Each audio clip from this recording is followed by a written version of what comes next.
It's a weaker report, but it's a weaker report that solidifies 25. We don't think they have to do much more. The markets are quickly moving from pricing in 2 cuts for the rest of this year to possibly a cut at all 3 meetings. We can all agree that the tone from the Fed has tilted more dovish. It should be a dovish September FOMC. This is Bloomberg Surveillance with Jonathan Ferro, Lisa Abramowicz, and Annmarie Hordern. Live from New York City this morning. Good morning, good morning. For our audience worldwide, Bloomberg Surveillance starts right now. Coming into Monday, rate cuts signed and sealed. Investors looking for one more read on inflation before Chair Powell delivers. As political instability overseas sends Japanese bond yields back to record highs, Europe is preparing for another French government to fall over failed budget efforts. The struggle continues. And the struggle on an international level, and this is something that Scott Besson has been very clear on, and others in the United States, this is not a U.S. issue. This is a global issue of potential political instability, causing questions by bond investors about whether some of these nations will be able to pay their debts back. And it raises this question: if the Fed cuts now, does that encourage a higher inflation, higher, instability type of regime in the future, or is it isolated from some of the noise overseas? So the good news stateside is that bond yields are lower, a whole lot lower. The bad news is the why. The data's not great. In the last week, wage growth has slowed. Hours worked hasn't picked up. The Doves have got a really strong argument going into the meeting next week because the payrolls growth we've seen has seen a serious step down. Yeah, and with the downward revisions, you saw June become the first month with actually a negative headline jobs print going back to December 2020, leading some to think, okay, yeah, there's a lot more weakness in the pipeline. I'd build on that and say on Thursday we get CPI. How weak does the CPI print have to be for them to consider going 50 basis points at their meeting next week? And that, I think, is what people are looking for. Steve Englander, Standard Chartered, looking for exactly that. The note dropped overnight. We now expect a 50 basis points Fed cut in September. So he's been arguing that they should have been considering that anyway because of the downward revisions. He said that pretty much any headline number, you're going to get 70,000 fewer jobs when it is revised. And it goes down to where is the credibility in some of this data? The anecdotes are confusing. Can you have a labor market that is slow while still having profitability at a pace that has been what it has been? Maybe the answer is yes, because if you look at tech companies, for example, they're delivering pretty big profits while still laying people off. So it's a very strange market, and it goes back to what you've been saying. Is it cyclical or is it structural? And that, I think, continues to be the question. There's some real tension in this market, I think. Things are super finely balanced going into year end. You've got a market very close to all-time highs. Small caps up for 5 straight weeks. I think the home builders last week up 6.5%. This market and investors are looking for a cyclical rebound. This data is not justifying it just now. Yeah, and David Kostin of Goldman Sachs leaned into this and said, actually, small caps will outperform. So leaning into the rally that we've seen, Stuart Kaiser really doubled down on bad news is bad news over the weekend, and he put out a note where he said, essentially, this is what you're going to get, and it potentially will lead to weakness in risk assets.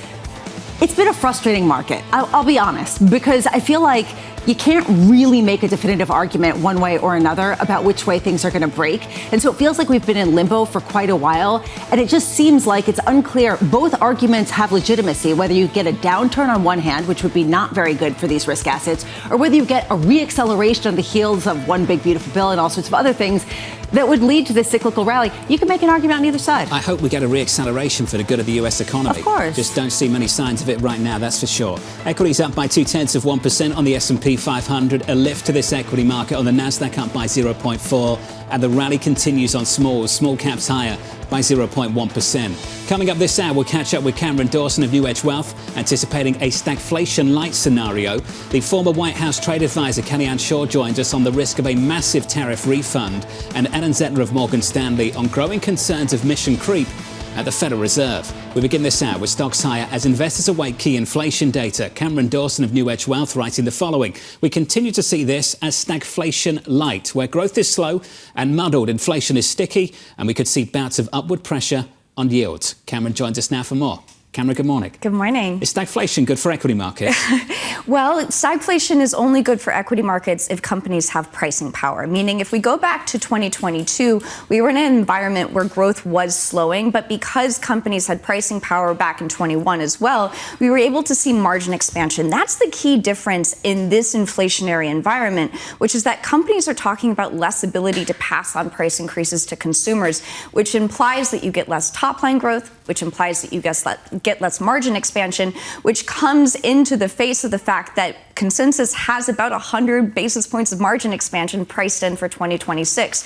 So that's the big key question. And then if margins do compress, does that mean that companies turn to layoffs in order to defend those margins? So this is the problem right now. Do you have pricing power when you have a labour market that's weakening? You're pushing back, I can hear that. Would you push back against the market priced at all-time highs on the S&P 500? We think that the market priced at all-time highs is a function of the fact that 12-month forward earnings estimates are also at all-time highs. As long as forward earnings estimates continue to climb, we think the market is well supported. If those earnings estimates start to flatline, or heaven forbid they start to move lower because of some of these potential challenges to margins, that's when we would expect markets to take more of a breather. But as long as you continue to see that upward pressure on earnings estimates, markets likely rise. Don't we basically have a Fed underwriting risk assets at this point? When have they not? Okay, but this is an important question. Yeah. They didn't when you had this idea of runaway inflation. Yeah. So at what point does it really hinge on CPI whether or not they are going to more dramatically underwrite risk assets and whether you can really get behind small caps? One of the things that's so interesting is that even as we have seen the Fed talk about rate cuts with inflation remaining sticky and higher, we have not seen the bond market price in the potential that the Fed will move away from its 2% target. If you look at inflation break-evens or inflation swaps over the 5-year, what you can see is that they still are fairly well contained, meaning the bond market has this confidence that the Fed is going to stick to its 2% inflation target. The question is that confidence well supported, given the fact that the Fed is looking that it's going to prioritize the mandate about jobs versus inflation? You know, we keep talking about this K-shaped economy, and regardless of whether we're entering a slowdown or not, the consumer that happens to be wealthier keeps spending, and we've seen that with the S&P 500 companies continuing to do okay and having pretty strong profitability even with this weakening labor market. Can't that continue? Yeah. Can't you get a situation where the S&P 500, which are less and less representative of the rest of the economy, do well with profitability? Well, small caps don't do well while the economy kind of flags, and we get this sort of slow growth, low hire, low fire type of regime. So we're watching that high-income consumer really closely because they do make up the majority of consumption. They are the top 20% income quintile, makes up 40% of consumption. But here's the kicker. You're seeing interest income to that consumer, where they have all of the savings, they have the majority of the savings, start to fall as the Fed is cutting interest rates. So what's fascinating about the past year is that as the Fed has cut rates, their interest income has been hurt more than they have been helped by lower interest rates, which suggests that as the Fed cuts interest rates, could this hurt the interest income of that high-income consumer and cause an unintended consequence of a slowdown in some of that consumption growth, which goes with the idea that you're actually starting to see delinquency rates for that high-income consumer start to pick up more than it has in the past few years. Do you think that foreshadows an economic downturn? If that is the case, yes. Well, so look, we think the U.S. economy remains still very much resilient. We think the economic downturn really depends on whether this little higher labor market turns into a higher firing labor market, which brings us back to the notion of margins. Secretary Bessent sat in this chair and said that margins got very fat during COVID and that it is okay if they start to moderate. If they start to moderate, the question is, how do companies defend them? If they defend them by cutting headcount, then that's when we see a much weaker economic growth environment. And that's a completely different problem. And I think if you're going into the FOMC next week, next Wednesday, this is why the Doves have got the ammunition at the moment. Maybe that changes in the future. I don't know what the future holds. But for the moment, based on the data we've seen, the step down in payrolls growth, January through April, we averaged 123,000 a month. We've stepped down May through August to 27K. We've done that in just a few months. That's brutal. It's also brutal when you look at the downward revisions, which tend to foreshadow what's to come in terms of the direction of travel. And the fact that you had a negative number for the month of June with those downward revisions caused a lot of people to say, wait a second, this looks pretty negative. The hawks, if there are any, I don't think there are any, but if somebody were hawkish, they could argue that what you are seeing is a market with just a fewer population growth type of dynamic. And so that's part of what's going on here. Either way, it's clear. This is not a churn. If you're out of a job, it is tough for you. Speaking of brutal, you've seen this from Politico. I'll share it with the audience now. The buzz. A private dinner attended by dozens of administration officials and close advisors to the president was temporarily marred by a dramatic clash between two of Trump's top economic officials. Treasury Secretary Scott Bessent at one point threatening to punch top housing finance official Bill Pulte in the face. Pretty brutal down in Washington, D.C., apparently. Well, we've heard about other altercations between some of the members. I believe Scott Bessent and Elon Musk at one point were reportedly in a tit-for-tat, in a friendly conversation. This isn't the first time we've seen or heard about some of Trump's advisors getting into an issue. What this actually shows, though, is some of the tension around how the Fed is treated and whether necessarily going after Fed officials is beneficial to get 10-year Treasury yields down to 3%, the way Scott Bessent wants. So I wonder how much that was behind it. I'm totally speculating, so I should just take a step back. The Treasury Secretary with a vicious left hook, I'm told. Oh, yeah. Reportedly.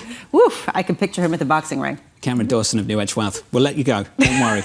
Cameron, appreciate your time. As always, equities on the S&P. What a story. Equities positive by 0.25% on the S&P 500 this morning. With an update on stories elsewhere. With your Bloomberg brief, here's Yahara Anand. Hey, Yahara. Hi, John. We start over in Japan. Shigeru Ishiba has announced that he will step down as Japan's prime minister. The move follows calls for his resignation after back-to-back election losses that cost his party its parliamentary majority. With no clear successor, his departure is likely to fuel uncertainty among investors.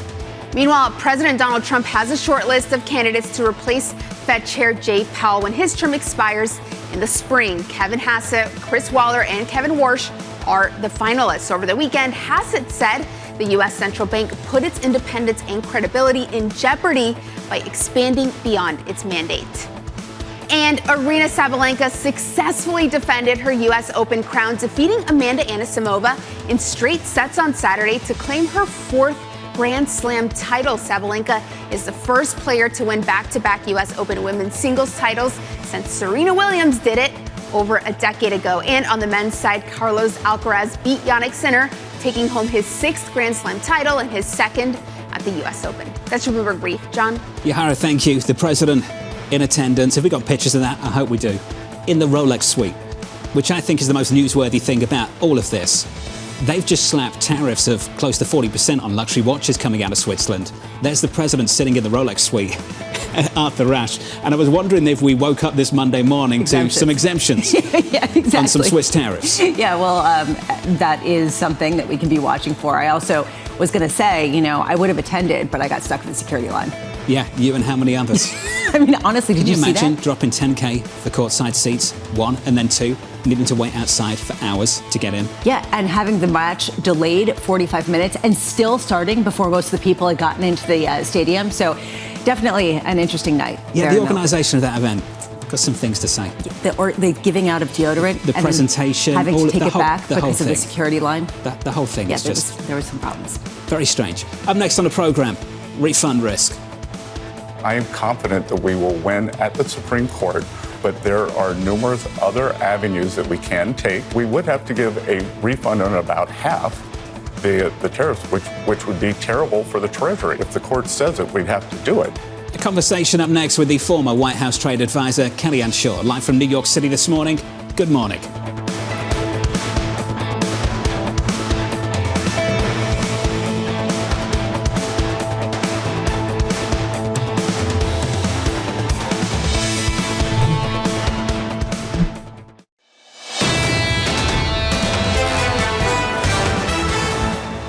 Main event this week, a read on US inflation. It starts with PPI on Wednesday, and then we get CPI on Thursday. A read on the consumer again going into the weekend. Consumer confidence and inflation expectations in focus ahead of next week's big Fed decision.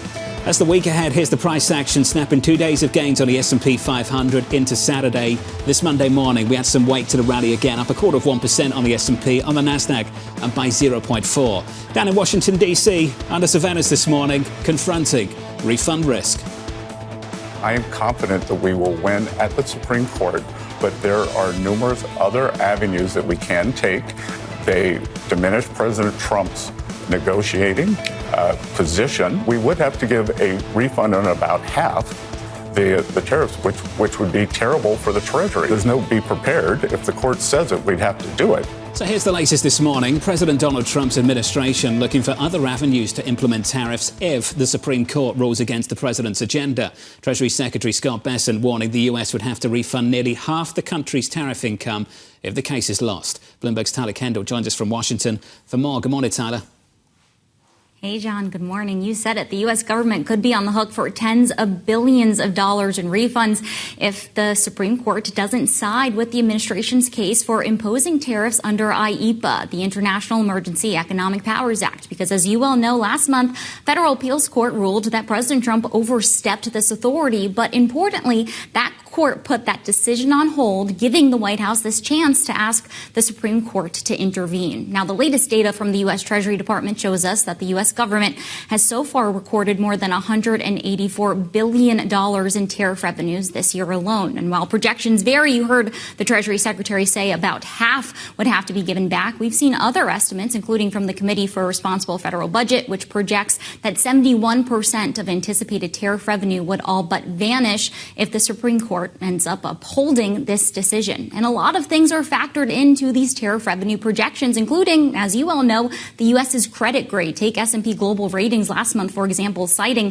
tariff revenues they say would help soften the blow from any fiscal health risks when it comes to the tax cuts from the one big, beautiful bill. It's something that we're going to have to be watching closely here, but also probably worth mentioning that just doesn't mean that all tariff revenues are going to go away. The Treasury Secretary said that they're looking at these other federal authorities. We know those Section 232 tariffs enacted over national security concerns are still going to be on the books. But still, John, the Treasury Secretary said that if the power to invoke tariffs through IEEPA goes away due to a Supreme Court decision, that would diminish, in his words, the president's negotiating power in the ongoing trade talks. Tyler Kendall with the latest down in Washington. Tyler, thank you.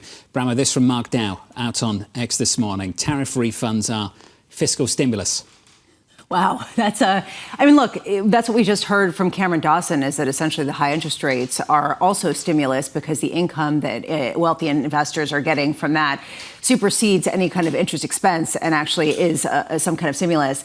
Look, I was actually looking at the Yale Budget Lab, and they came out on Friday with this data saying that all tariffs that have been announced so far this year would raise $2.4 trillion over the decade starting in 2026. Under the invalidation of IEEPA, it would only raise $700 billion over the same period. So that is less than a third of that revenue that I think would really make a big difference. It might be stimulus, but it might not be good for the long run. Stimulus for the economy, but yeah, this is something that a lot of people in fixed income have said has supported this bond market at a time when we've seen some real disruption elsewhere abroad. Yeah, there's been this sort of question of how is Japan, how is France going to pay for this? Well, in the U.S., it's going to pay for it through tariffs, and that's been one offset. If you don't have that, how much of a runaway do you get of yields, particularly in the 10-year and 30-year denominations? Joining us to build on some of these conversations, the former White House trade advisor Kellyanne Shaw joins us now for more. Kellyanne, welcome back to the programme.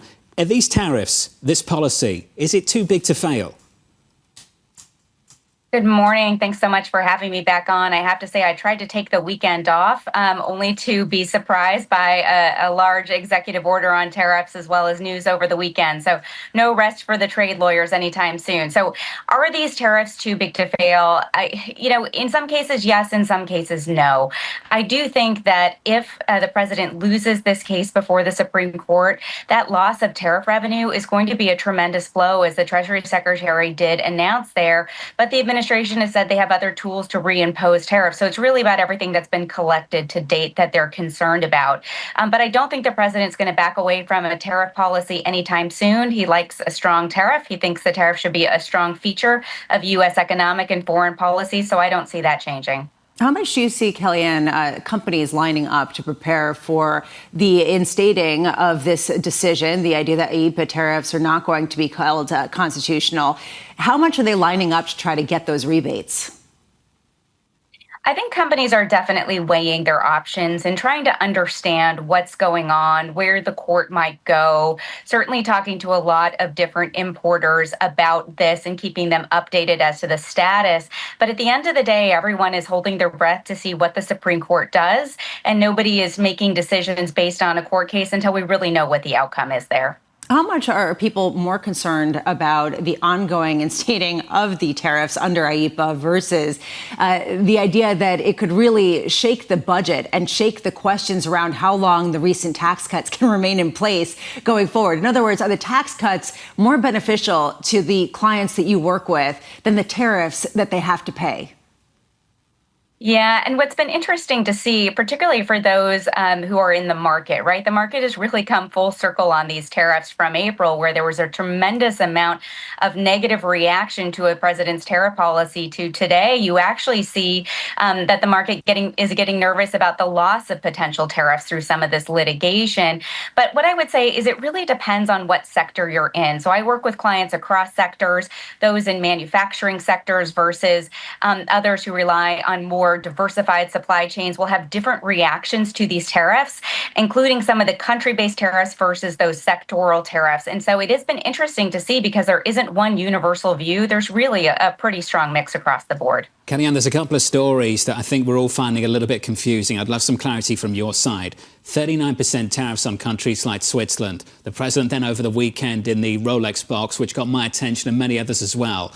What's happening with relationships that we thought were pretty good? I've been confused by this. If you'd asked me about the relationship between this administration and the Swiss, that was fantastic in the president's first term. What's happened in the second term? Yeah, and that has been a very interesting relationship to watch, in part because the word on the street had been that the Swiss were one of the first countries to ink a deal with the administration. It was just pending that final sign-off by the president. And then, of course, when the president had his call with the leader of Switzerland, that deal seemed to fall apart over disagreement about the size of that $40 billion trade deficit with a country of 9 million people. And so what you're seeing play out is exactly what the president talked about during the first term, but is really exercising on in the second term. And it's the fact that even if you're our ally, even if you're our friend for national security reasons, for value reasons, that at the same time, he's going to hold countries' feet to the fire where there is that trade imbalance, or in Switzerland's case, a large trade deficit. So I do think that relationship will ultimately work out for all of the reasons you can understand and suspect. But really, it's about addressing that $40 billion trade deficit. And once they figure out a plan for that, I think we'll see some lower tariffs. Look, I get it. You want manufacturing to come home. You want manufacturing to build in places like, let's say, Georgia, a battery venture by a South Korean automaker. You know where I'm going with this, Kellyanne. And then there's raids by ICE on the plant. How difficult is it at the moment to move your manufacturing from abroad to the United States?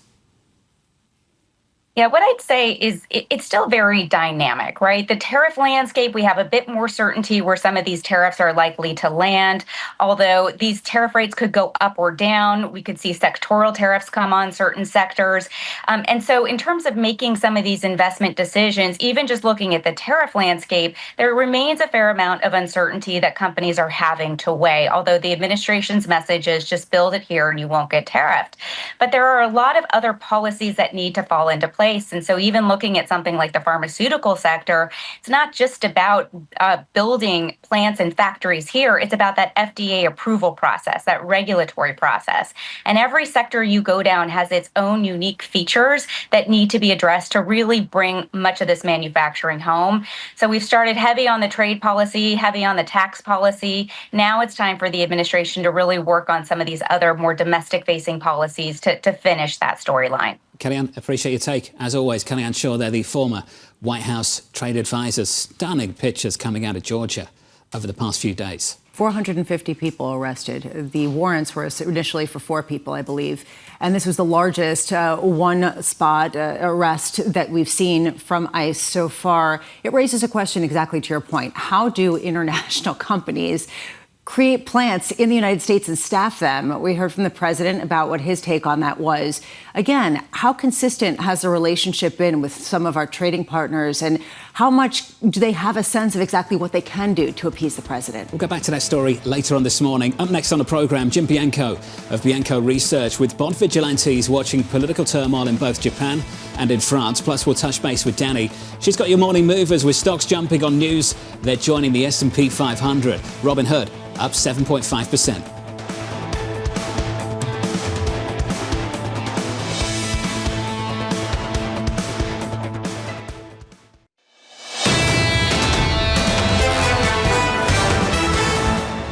Live from New York City, welcome back to the program. Equity futures positive here by 0.25% on the S&P 500, bouncing back from Friday's very muted mild losses. On the Nasdaq, up by 0.4. On the Russell, what a run. Up every single week since that very weak July payrolls report that we saw back in early August. In the bond market, switch on the board, 2-year, 10-year and 30-year. 2-year bond yields down for 4 consecutive days. We're down another single basis point. 349.87 on twos. Weak payrolls report on Friday, basically reinforcing the view this Fed's going to cut in September and maybe signal there's more to come. And maybe cut by 50 basis points, as Stephen Englander was talking about. Right now, you've got 28 basis points of cuts priced in for that Fed meeting next week. How weak does CPI have to be to really reinforce this? And does this mean it's guns a-blazing time for risk assets, or does it mean watch out because this means that there's weakness on the way? The CPI, a few days away. That drops on Thursday morning. Look out for that. That's the price action 3 hours away from the opening bell with your morning movers. Here's Danny. Hey, Danny. Hey, John. Another day of gains for Tesla. This stock ended up the week last week more than 5%, a 3.6% gain on Friday. All of that around Elon Musk's pay package that he would get $1 trillion over the next 10 years if he met certain very, very high bar metrics. And again, shareholders still sending that higher in the pre-market trade, one of the best performers in the S&P 500, up 1.4%. Speaking of the S&P 500, we got the rebalancing of the index itself. Whenever we hear about who might be included, that tends to boost the stocks because of all the passive money that flows into these indices that benefits the stock. So Robinhood and AppLovin, of course, the brokerage and the app monetization company, both added in, both jumping more than 6.3%. Robinhood specifically flagged by Bloomberg Intelligence as this move really helping their shareholder base and emphasizing their profitability path. Now, with the winners, there are also losers, people who got the snub. One of them was MicroStrategy. It was potentially a company that had rallied enough and gotten big enough to get into the S&P 500. Of course, it's a committee that decides these things. It's not an automatic inclusion. So those shares falling 2% for not getting the move into the S&P, John. Danny, thank you. Appreciate the update. More from Danny in about 60 minutes from now. On our radar this morning, the National Economic Council Director, Kevin Hassett, backing criticism of so-called mission creep with the Federal Reserve. The finalist to replace Fed Chair Jay Powell saying the central bank is putting its independence and credibility at stake. President Donald Trump calling on foreign companies to train U.S. workers and respect immigration laws. Trump making the comments after an immigration raid at a Hyundai factory in Georgia. The DHS calling it the largest single-site enforcement in history. And finally, Japanese Prime Minister Shigeru Ishiba stepping down after a historic defeat in the country's national elections. Japan will now await a new prime minister to take office only about a year after Ishiba assumed the role. And this isn't really helping either the yen or the long bond over in Japan. You're already talking about how yields are back up to record highs. The idea here is Prime Minister Ishiba had a plan to try to tamp down some of the debt, as well as encouraging the Bank of Japan to raise interest rates in order to tamp down inflation. All of the potential successors are viewed as less fiscally credible, which raises this question: is Japan going to become a node of volatility after decades of being the node of bond market stability? It's been an anchor around this bond market's neck for a long, long time, keeping yields down. That anchor moved away over the last few years. Now you've got a situation, as you say, got a government that could come in now talking about fiscal easing, not fiscal conservatism. And that could be another big change at a time where people already think inflation's creeping higher and this Bank of Japan's going to have to make another move. Yeah, and this comes after the prime minister did negotiate the trade deal that was announced on Friday with the Trump administration, saying, now that that's over, I can step down. What's interesting is it's not just Japan. Today, we also have the no confidence vote in France, with the same tension playing out there with Francois Bayrou, the prime minister over in France. A real question about globally whether this is a shift in the regime, and you've really pinpointed this, of developed markets trading more like emerging markets, with really a doom loop of weaker currency, higher bond yields in the face of a deficit that really does seem less controllable than possible. Let's stay on that political instability and head over to Europe. As Lisa indicated, the Prime Minister of France, his government is facing a confidence vote on its budget proposal later on today. Bayrou's spending plans are not expected to get the necessary votes to pass, leading to another government collapse. Bloomberg's Oliver Crook joins us now from Paris with more. Ollie, good morning. What can we expect? Just walk through the process for the day ahead.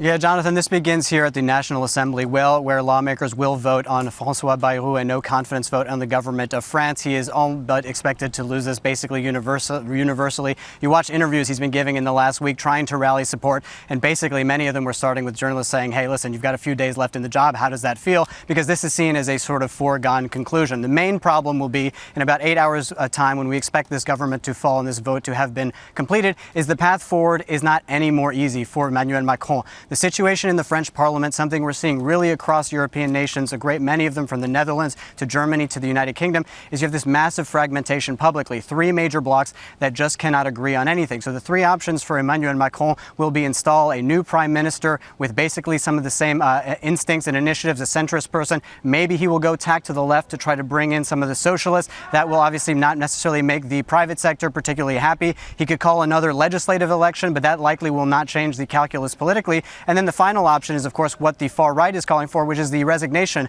of Emmanuel Macron. But he says he's going to stick around and serve the rest of his term to 2027. But likely what we will see is the continued sort of dragging on, limping ahead, yet another European story here. And when you look at the debt situation here for the French, the sort of bond market hasn't gone into full vigilante mode, which is part of the problem to try to address many of their sort of debt stats, which are really staggering when you look at them, particularly and even against other European nations. Ollie Krug with the latest on the ground in Paris, France. Ollie, thank you. Busy day ahead for Ollie on the French political instability. Let's stay on that and pair it with what we've seen in the global bond market over the last month or so. Joining us now is Jim Bianco of Bianco Research. Jim, welcome to the programme, sir. We've got the highest yields in the UK since the late 90s. We saw that in the last few weeks. In Japan, record highs. The good news is in the United States, yields have actually backed away from 5% on a 30-year at the long end. But, Jim, something has changed, and we'd love your thoughts as to why you think things have changed.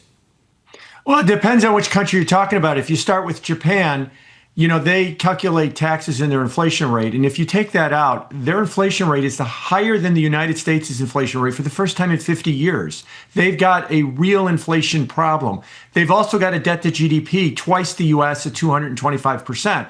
So you've got a country that borrows massively, has inflation, is talking about easing. Okay, that's going to drive your yield straight up. And that's what's been happening. In Europe, they've got something similar to that. They've got huge deficits. They've got huge deficit spending, and they've got a loss of confidence. Just to take France for one example, their 10-year yield is within 10 basis points of Italy's 10-year yield. France has never traded at a higher yield than Italy, and they're just a handful of basis points away from doing that. Who would have ever thought that the rock of stability for Europe is Italy? Maybe that says a lot about Europe, that Italy is its rock of stability. Maybe it says that Italy is just, in a better shape because more people like to visit, Jim. I mean, look, when you take a step back, there are two schools of thought here. On one hand, you could say yields higher in Japan, yields higher in France, yields higher in Great Britain, all lead to higher long-term yields in developed markets globally. There's another way of saying, actually, this makes the U.S. look even more like a haven and sends people back to the United States, even though there are doubts about the U.S. fiscal situation. Which side do you line up on? Oh, I think that all the developed world government bonds trade more or less in lockstep. So if they're all going up, it's going to put upward pressure on the U.S. And you could argue that it has put somewhat upward pressure on the U.S., despite whatever we think about falling inflation and everything in the U.S. is going well. We were at 3.6% on our 10-year yield a year ago, and now we're at 4.1. We were 4.2 on Friday. So we've also got higher yields, just not as high as those are. And also, there's also another warning sign too. All the European markets are cutting rates, and their long-term yield goes up. This idea that you hear in the marketplace, cut rates and mortgage rates go down, it's not a given. It didn't work last year when the Fed cut rates, and it's not working in Europe, cutting rates to push long-term yields down. This is only true, though, if you do have a Fed that is biased to cut rates, even if inflation isn't necessarily tame. It's not necessarily true if the Fed is cutting rates in the face of real economic weakness, which is what a number of traders were starting to price in, at least in the bond market on Friday. Where do you see things shaking out? Is this the Fed that seems just biased to cut regardless of inflation, or is this really a Fed grappling with a dramatically weakening backdrop in the United States? I think it's a Fed grappling. At his July press conference in Jackson Hole, Chairman Powell said that the labor supply and labor demand are both falling in. He used the word oddly in balance. Now, what he means by that is kind of the thing we don't talk about when it comes to the payroll report. Yeah, we talk about 22,000 jobs. We talk about how many construction jobs we had or how many retail jobs we had, but we're not talking about how many do we need. How many does the United States need to create in order to have the break-even rate? And that's driven by population. And our population is driven by immigration. And we have closed the border. And our population growth might be approaching zero. And 22,000 jobs might be all we need. And if it is all we need, then we don't have any excess capacity. And if the Fed wants to cut rates to stimulate an economy with no excess capacity, they're just going to create more inflation. This is the question that needs to be discussed, and it's not really being discussed. The chairman admitted it, it's oddly imbalanced, but then he kind of said, well, I'm afraid that things might be going bad, so we better cut rates anyway. Jim, it reminds me of something Governor Carney said at the Bank of England maybe close to 10 years ago after Brexit. He said something like the speed limit of the UK economy had changed before inflation starts to pick up because of the damage done to the supply side of the economy. Jim, I imagine this is where you're taking this conversation. Do you think the Fed is there? And do you think it raises questions about the kind of guidance they can provide after cutting rates at this meeting next week? I think the Fed is there, that they understand the argument that the supply side of the labor market is coming down rapidly, and it isn't about how many jobs, but how many do we need. I think where their problem is, if I could be honest, it's a political problem. Do they want to say that out loud? Does the chairman want to go to the lectern next week in his press conference and say, look, 20,000 jobs is enough for the United States because we have no population growth? I think he's definitely afraid to say that, because if he does and he's wrong, the whole institution will be permanently damaged. So they're going to err on the side of easing, and it's what they're going to do. And the real question is, are they erring by easing? And that's only going to be known over the fullness of time, whether or not they do overstimulate. Yeah, it is a lot like Brexit. Something has changed in the supply dynamics of our labor market, and we need to kind of understand it. Jim, I do think there's a simple way to navigate that, though. Diplomatically speaking, you can anchor your view on the labour market around unemployment, or you can anchor your view around the labour market on payrolls growth. Now, something changed, Jim, for the Federal Reserve Chair, because in the last news conference, he anchored it around unemployment, and in Jackson Hole, it seemed to be about payrolls growth. Yeah, he's not been consistent on that. And, you know, anchoring it around unemployment means you're looking at demand indicators for the labor market. Are companies not hiring? Well, unemployment would go up. And it largely hasn't. It was at 4.2% 13 months ago, and it's 4.3% today. Payroll growth can be a supply-driven thing. So the Fed has been a bit inconsistent with that. And that's because we've never had to break up the labor market and say, here's the supply measures and here's the demand measures. And we should be looking at things like unemployment or like, you know, initial claims or some of the other things that would be more signifying of the demand by companies to want to hire workers. Jim, with the latest, appreciate you waking up early for us. Thank you, sir. Jim Bianco there of Bianco Research, looking ahead to the Fed meeting about a week away. It's added some of the confusion when you have Scott Bessent on the TV over the weekend saying that likely there will be revisions to the upside with respect to the jobs figures, and that probably the labor market is doing better than some of these numbers represent, still arguing, though, for rate cuts. So it's kind of mind twisting, especially given the mind fake that we got last year in the same kind of way. This idea that the Somm rule had been triggered spurred a bunch of different cuts by the Fed, and then a increasing of the long end of the yield curve. These are some of the tensions right now underpinning the market. You run the risk of doing a Biden. And what I mean by that is ultimately telling everyone that things are okay when people are seeing an economy that isn't. And that's the risk they run going into year end. Now, I've said repeatedly, I hope we see a reacceleration, a bounce back once we've got clarity on policy. We're just not seeing it right now in the labour market. People are telling you it's hard to get a job. The data is telling you it's difficult to get a job. You can't keep going around saying that everything's okay. Which is the reason why there's increasing political pressure for them to do something. Question is, does this market believe that a 25 or even 50 basis point rate cut next week is more motivated by politics or more motivated by the economy? The long end seems to indicate more motivated by the economy, and then try to square that with a rally in small caps. That's really what we're really having issues with. This equity market is pricing in that rebound I think we'd all like to see in the US economy. Equity futures up again this morning by 0.25%. With an update on stories elsewhere, with your Bloomberg brief, here's Yahara. Hey, Yahara. Hi, John. U.S. Treasury Secretary Scott Bessent says the U.S. and Europe are discussing a new round of sanctions and secondary tariffs on Russia with the hope an economic collapse, as he put it, will bring Vladimir Putin to peace talks with Ukraine. Russia is already under sanctions from both the U.S. and Europe, but has found customers for Russian oil and gas in India and elsewhere. Meanwhile, President Trump says Hamas needs to accept his terms to end its war with Israel. The Truth Social post you can see behind me comes after Trump's envoy to the Middle East sent a new proposal to Hamas for a hostage and ceasefire deal. Hamas said it needs a clear declaration and an Israeli commitment to ending the war, plus a full troop withdrawal from the Gaza Strip to agree to peace talks.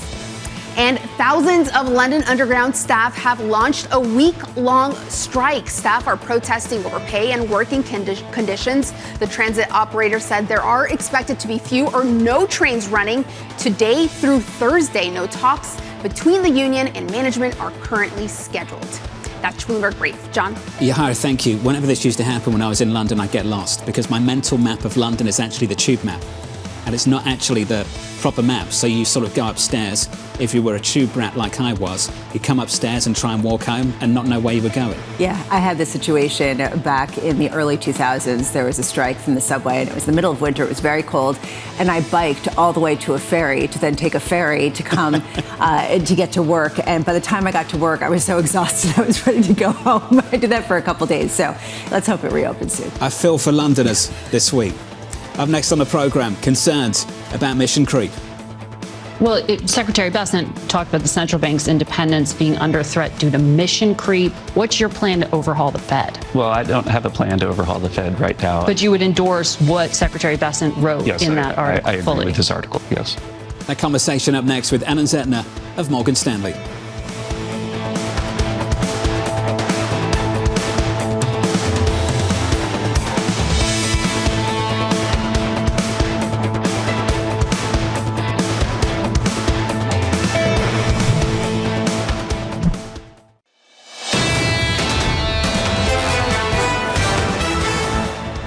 Big week ahead for inflation data, PPI later in the week, CPI dropping on Thursday. Equities at the moment positive by 0.25% on the S&P 500, on the Nasdaq up by 0.4. Under surveillance this morning, concerns about mission creep.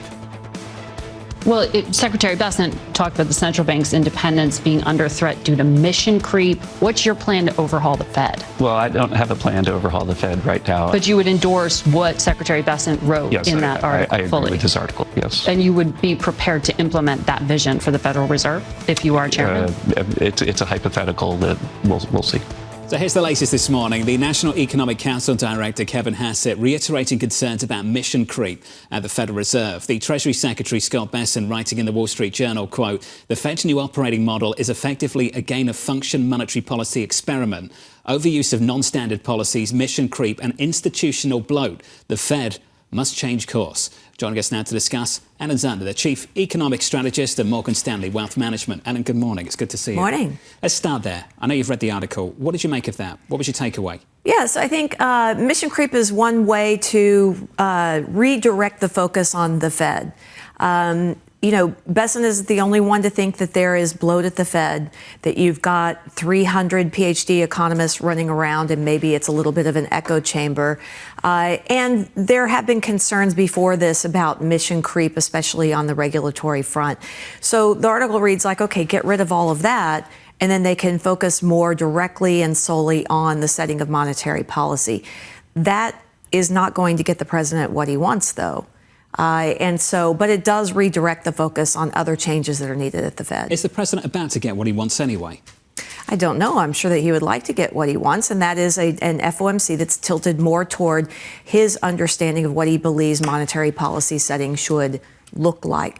And so you want to be really aggressive here, because if you're thinking about political affiliations on the Fed, and especially the board governors, it tilts away from the president's idea of the appropriate setting of monetary policy. To build on what John is talking about, is it sort of a be careful what you wish for? Isn't the Fed potentially poised to cut rates, but for the wrong reasons, because the economy is weakening enough to justify the kind of rate regime that Trump has been touting?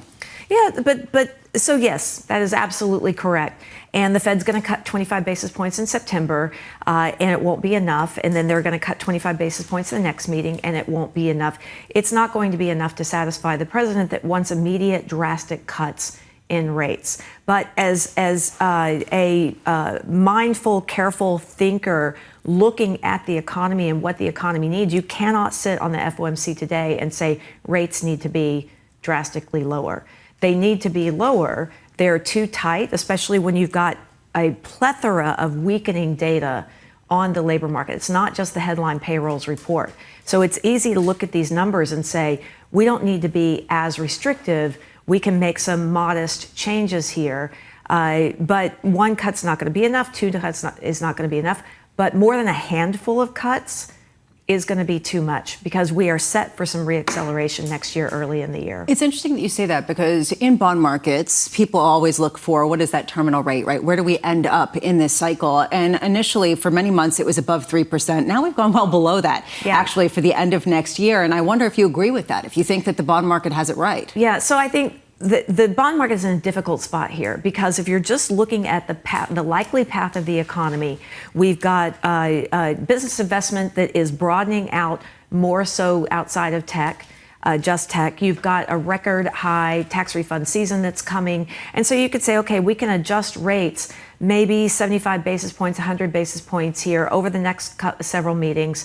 But based on just economic factors, you really shouldn't go further than that, an economy that's set to reaccelerate next year. What the bond market may be pricing in is, okay, up to May, we can probably be sure that the Fed is going to do what's right for the economy. After May, no idea, and the odds are lower than higher. Would love your guide for the rest of this week before we talk about May next year. Payroll revisions, 1. CPI, another. PPI, 2. How are you and the team thinking about those data points this week? So the benchmark revisions, we can surmise that they are going to be net downward. Now, those revisions just cover through March of this year, but it's already a weaker backdrop for the labor market.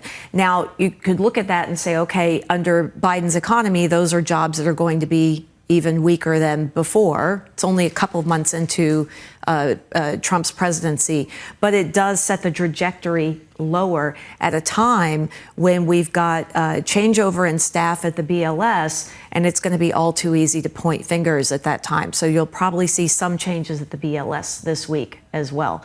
That will further raise the specter for, can we trust this data? So there's going to continue to be a lot of volatility around the data. The inflation data, that's secondary for me this week. Is it really? Yeah. Interesting. Yeah. Do you not trust the data?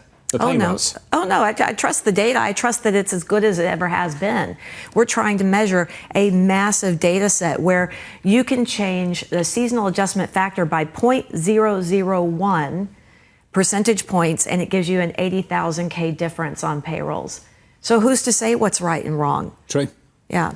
Alan, it's good to see you. Yeah. As always, thanks for dropping by. Alan Zentner there of Morgan Stanley Wealth Management. The CPI data is secondary for Alan this week. Of the potential staff changes at the BLS, it raises a question, what will the market implication and economic implication of that be, given that there has been so much ire placed around the BLS? And what is the plan to try to make it better, more accurate under President Trump? That I have not gotten a clear answer on. I haven't got a clear answer either. But things are going to change. We're told repeatedly. Things might change. Equities right now on the S&P 500 positive by about 0.25%. Coming into this week, very close to all-time highs in the equity market, even with the softer than expected payrolls data that was delivered on Friday morning. In the next hour, we'll catch up with Dan Greenhaus of Solus Alternative Asset Management, Tobin Marcus of Wolfe Research, Eric Resnick of KSL Capital Partners, and Brad Rogoff of Barclays. From New York City this morning, good morning.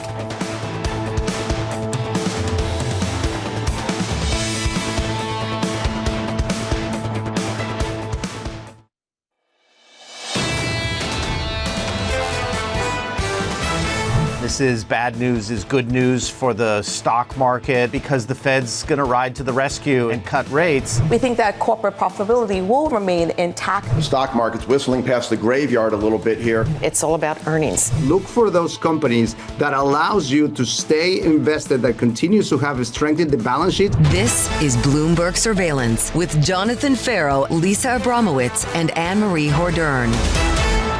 Live from New York City this morning. Good morning, good morning. For our audience worldwide, the second hour of Bloomberg Surveillance starts right now, and your scores look like this. Equity futures on the S&P 500 positive this morning by 0.25% on the Nasdaq, up by a third. In the bond market, yields lower at the front end of the curve on a 2-year for a fourth consecutive day. We're down about a basis point to 350 on a 2-year. And then through the week, we're looking out for this data right here. Inflation, PPI Wednesday, CPI on Thursday, the main event for this market. Yes, people try to understand what the threshold is for the Fed to cut even more than 25 basis points next week. What I find interesting is in the past 3 months, we've seen 2-year yields drop by 50 basis points in the United States. We've seen 10-year yields drop by 43 basis points. Is this because of a Fed that is more political and going to drop rates? Is this because of a weaker economic backdrop? Or is this a belief that maybe tariffs aren't going to be as inflationary as they were perceived to be, and there can be the sort of soft landing that so many people thought about? We have seen limited pass-through so far from tariffs, without a doubt. That can change, and we'll see if it changes in the months to come.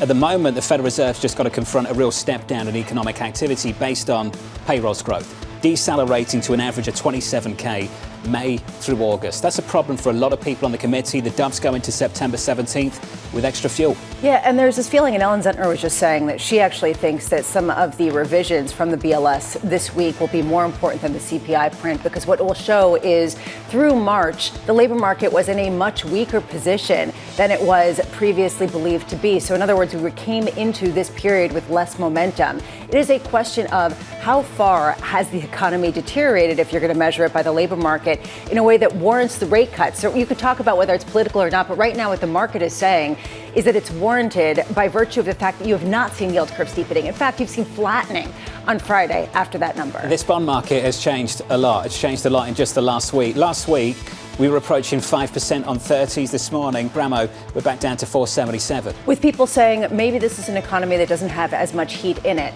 Now, you pair that with the international picture and you get a mess, because essentially you've got Japanese yields on the long end that are creeping higher after the resignation of the prime minister and a question of a no confidence vote in France. And this idea that globally there is a developed market problem in the bond market.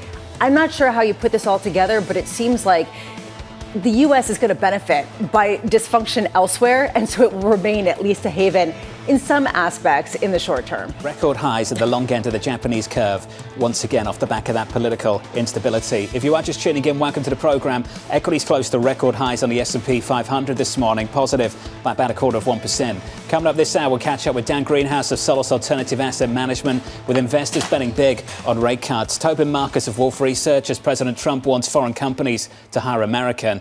And Eric Resnick of KSL Capital Partners, with consumer demand remaining resilient. We begin this hour with stocks hitting another record high ahead of this week's key inflation reports. Dan Greenhaus of Solus writing, we're probably in for a pause here. The employment picture is now sufficiently slow as to lock in a rate cut in September. Dan joins us now for more. Dan, good morning. Good morning to you. It's good to see you. You've been on the more positive side when it comes to this economy.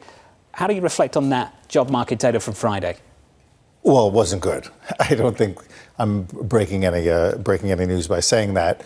Listen, I've generally been more positive since COVID, and certainly since Liberation Day, if you will. But the last couple of weeks, really since the equity market retook its pre-Liberation Day high, I've been a little more concerned. I think there's a sense that the tariff story is a ship that sailed in a positive sense. Tariffs, as Lisa mentioned a couple of minutes ago, tariffs are not going to be, some are suggesting tariffs are not going to be as worrisome as perhaps we thought. I listen to what the companies are telling me, and I hear that over the 6 to 9 month period going forward, some of those tariffs are going to start to be put in place that haven't previously been put in place. And I don't know that we're necessarily sure how that's going to unfold. And you layer on top of it all the other stuff that's going on, the slowdown in the jobs market, what's coming out of Washington, et cetera.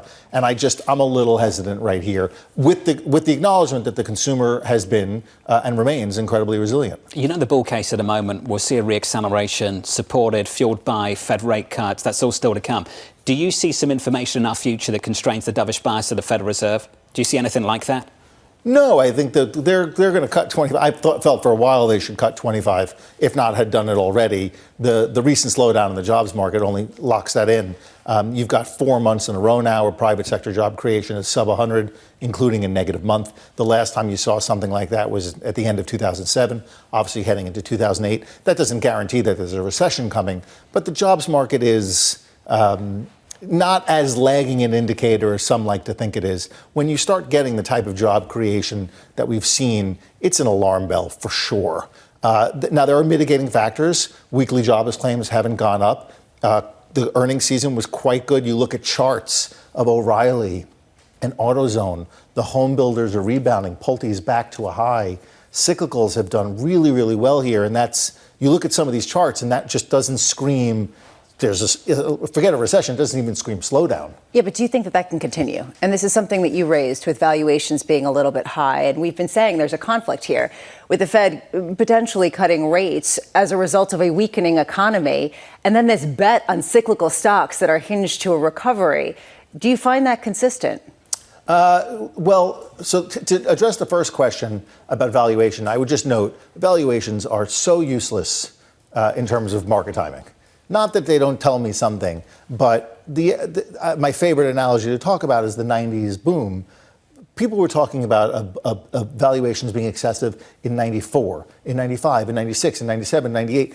It wasn't until the trade that was driving the bull market at the time, which was, of course, the telecom and the tech boom of the day, before you started getting profit warnings in and around 2000, before the DOJ stepped in to prevent the WorldCom MCI merger, I think it was. Wait, no, it was MCI WorldCom was trying to buy Sprint. And that M&A wave came to an end. You've seen nothing like that right now. Broadcom just reported demand outstrips supply. All of these guys talking about demand outstripping supply. Yeah, but you're talking about AI. I'm talking about small caps. I'm talking about this idea of a cyclical kind of recovery that can be baked into a market that's already betting on a weakness that's going to require a Fed to cut rates significantly. Does that square for you? Well, with respect to the small cap market, the point I've made repeatedly is I would ask most people, name me 3 of the top 10 stocks in the Russell 2000. I'm not sure they can. Frankly, I'm not sure most people can name 5 of the top 10 in, let's say, the mid cap. But that said, so do I think I'd be betting on cyclical stocks as the Fed is reducing interest rates to combat an economic slowdown? My one argument there is the jobs market is super consequential, and I'm not trying to dismiss it. But you do have a host of other indicators that are not telling the same story. The ISM has been improving. Again, cyclical stocks, not just the performance of the stock themselves, but the underlying earnings and the commentary out of some of these companies remain incredibly positive. They're not talking about, well, we have a pocket of weakness here, we have a pocket of weakness there. They're generally speaking across the board in a lot of their divisions doing quite well. And so that's offering some mitigating factors to me. So when you take the totality of the data together to address your issue, I can understand why people would be betting on that type of stock right now as the Fed begins to reduce interest rates. I would just add real quick. Sure. This is not too dissimilar what happened at the top in 2007. The day of the top in 2007, if you've got a Bloomberg terminal out there, you can go see it. The news story of the day was the Fed minutes had come out. The day of the peak, 1565, I think it was, the Fed minutes had come out, and the Fed said, oh, everything looks okay to us. And everyone said, oh, here we go. The Fed's coming to the rescue. They'd already cut rates. They were on the way to doing more. And obviously that didn't stop what eventually became what it became. I don't know that today is going to be any different. Lisa, name 3. Go on. Credo, Fabrinet, You're cheating. Nice. What did you mean? Bloom Energy, IonQ, and Ensign Group. Everybody I know knows the Russell 2000. Obviously. Just sort of like rolls off the ready tongue. to go. Ensign. You've mentioned 2007 twice in this conversation, Dan. Twice you've mentioned 07. You know what that does to people? Sure. Why'd you keep reflecting on that moment of time? Well, listen, I think because the job slowdown is an alarm bell for me. As you mentioned, I've been pretty positive, and for much of my career, I've been pretty positive. Numbers usually go up. But a job slowdown is an alarm bell, and it traditionally is something to which we shouldn't ignore. And 2007 was the last time that, now to be clear, let's not forget that for much of 2007, it was a normal recession. The first half of the year, it was a normal recession. It wasn't obviously until Lehman when it became a big problem, of course. But a job slowdown is something that we should pay attention to. And I have dismissed, I think correctly so, a lot of the worries over the last 15 years. But a job slowdown is not something to be ignored. You know, crises always happen in the assets that are perceived as safest, the AAA-rated bonds, et cetera. This time around, there's a question of whether developed market sovereign debt is going to be an epicenter of some of the volatility. We've already seen just some hints of that. Where do you hide as the safety at a time where that's potentially a risk? Let me push back. How long have people talked about a failed bond auction? How long have people talked about the U.S. debt is unsustainable? I've got articles and reports 30, 40 years old. The Greenspan Commission, I think it was in the early 80s, came together to try to... This has been a boogie... And by the way, let me state for the viewer and for... this is disgusting, the level of debt that we have, the level of spending. Sure. A budget deficit, 6.5% of GDP, crowding out private... I'm on board with all of this. But as a market participant, I have to make an investment decision what to do with all of this. And if I went to my Chris Picciollo, the CEO, and I said, oh, you know, the government's debt's very high, we should sell Broadcom, he would throw me out of the room. We're on Zoom, but he would throw me out of the room. And deservedly so. And so I push back. And I would also add, everyone's freaking about UK debt, about French debt right now, and deservedly so. There's a lot of political instability in those countries.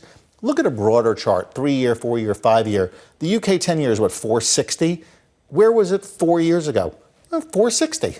It's obviously the top end of the range. Same thing with France. The only country, ironically, in the region where yields have been trending down over the last couple of years is, say it with me, you know it, Italy. The silver lining of this whole moment is the US debt market. I thought you were going to say Italy. Never mind Italy. I've always got good things to say about the fatherland. But the US debt market doing what the debt market's meant to do. Bad news, good news for fixed income. I think that's probably the best news of the last week. Yeah, especially given the fact that it came in the long end as well as the short end, that we actually we saw yield curve flattening on Friday, not steepening, with the perception that any kind of rate cuts would unleash some sort of huge round of massive inflation. Just a quick final question. Have you sold down some of your credit exposure? I can't talk about, as a hedge fund, I can't talk about what we've done or don't do. I would say we're as a general rule, we're a slow-moving shop. But we are a single manager platform. I've got to convince one guy that I'm right. I usually am, if I don't say so myself. And I think that where I'm going with this right now is the average casual viewer and investor. I think there's a potentially a paradigm shift right now. Interesting. Dan, appreciate your time. Thank you, sir. Dan Greenhaus of Solus Alternative Asset Management. A few mentions of 2007 and full of self-confidence. All I can say is when you ask me something, when you ask me something and I don't have anything to say, I'll say it's potentially a paradigm shift. It'll hedge my bets. Hey, look, it could be. It's one of those moments. Feels that way going into year-end. Markets priced for re-acceleration. Data said something else at the moment. Well, the idea that Dan was talking about, and I think this is important, and actually his insights are always welcome. The idea of a job market deceleration and a credit market cycle that we have not seen in a very long time, that's a paradigm shift after what we have seen over the past few decades. And credit spreads going into it. Exactly. Super tight. Let's get you an update on stories elsewhere this morning with your Bloomberg brief. Let's cross over to Yahara for more. Hey, Yahara. Hi, John. Oil prices are rising after OPEC Plus said it would boost production, but at a pace more modest than expected. The cartel said it would restart 137,000 barrels a day of output from October. That was much smaller than the increments scheduled for the previous 2 months. Meanwhile, the U.S. is proposing annual approvals for exports of chip-making supplies to Samsung and SK Hynix factories in China. Sources telling us here at Bloomberg the plan would require the firms to seek approval for a year's worth of restricted gear in set quantities. The compromise is aimed at preventing disruptions to the global electronics industry. And the U.S. Open men's final between Jannik Sinner and Carlos Alcaraz got off to a late start after President Trump paid a visit to Arthur Ashe to watch the final from Rolex's luxury box. Trump was met with both cheers and boos. He was joined by White House Chief of Staff Susie Wiles, Attorney General Pam Bondi, and Treasury Secretary Scott Bessent. Alcaraz went on to win his second U.S. Open title in 4 sets.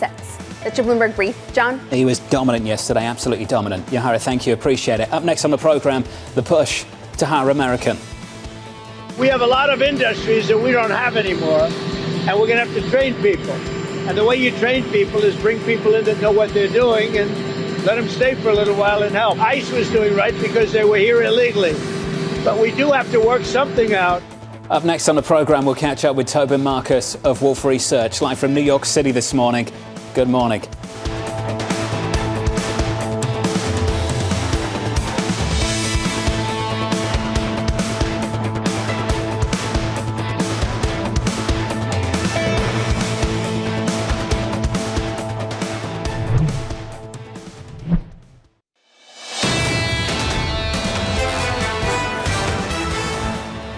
Equities are positive here by 0.25% on the S&P 500, up by 0.4 on the Nasdaq.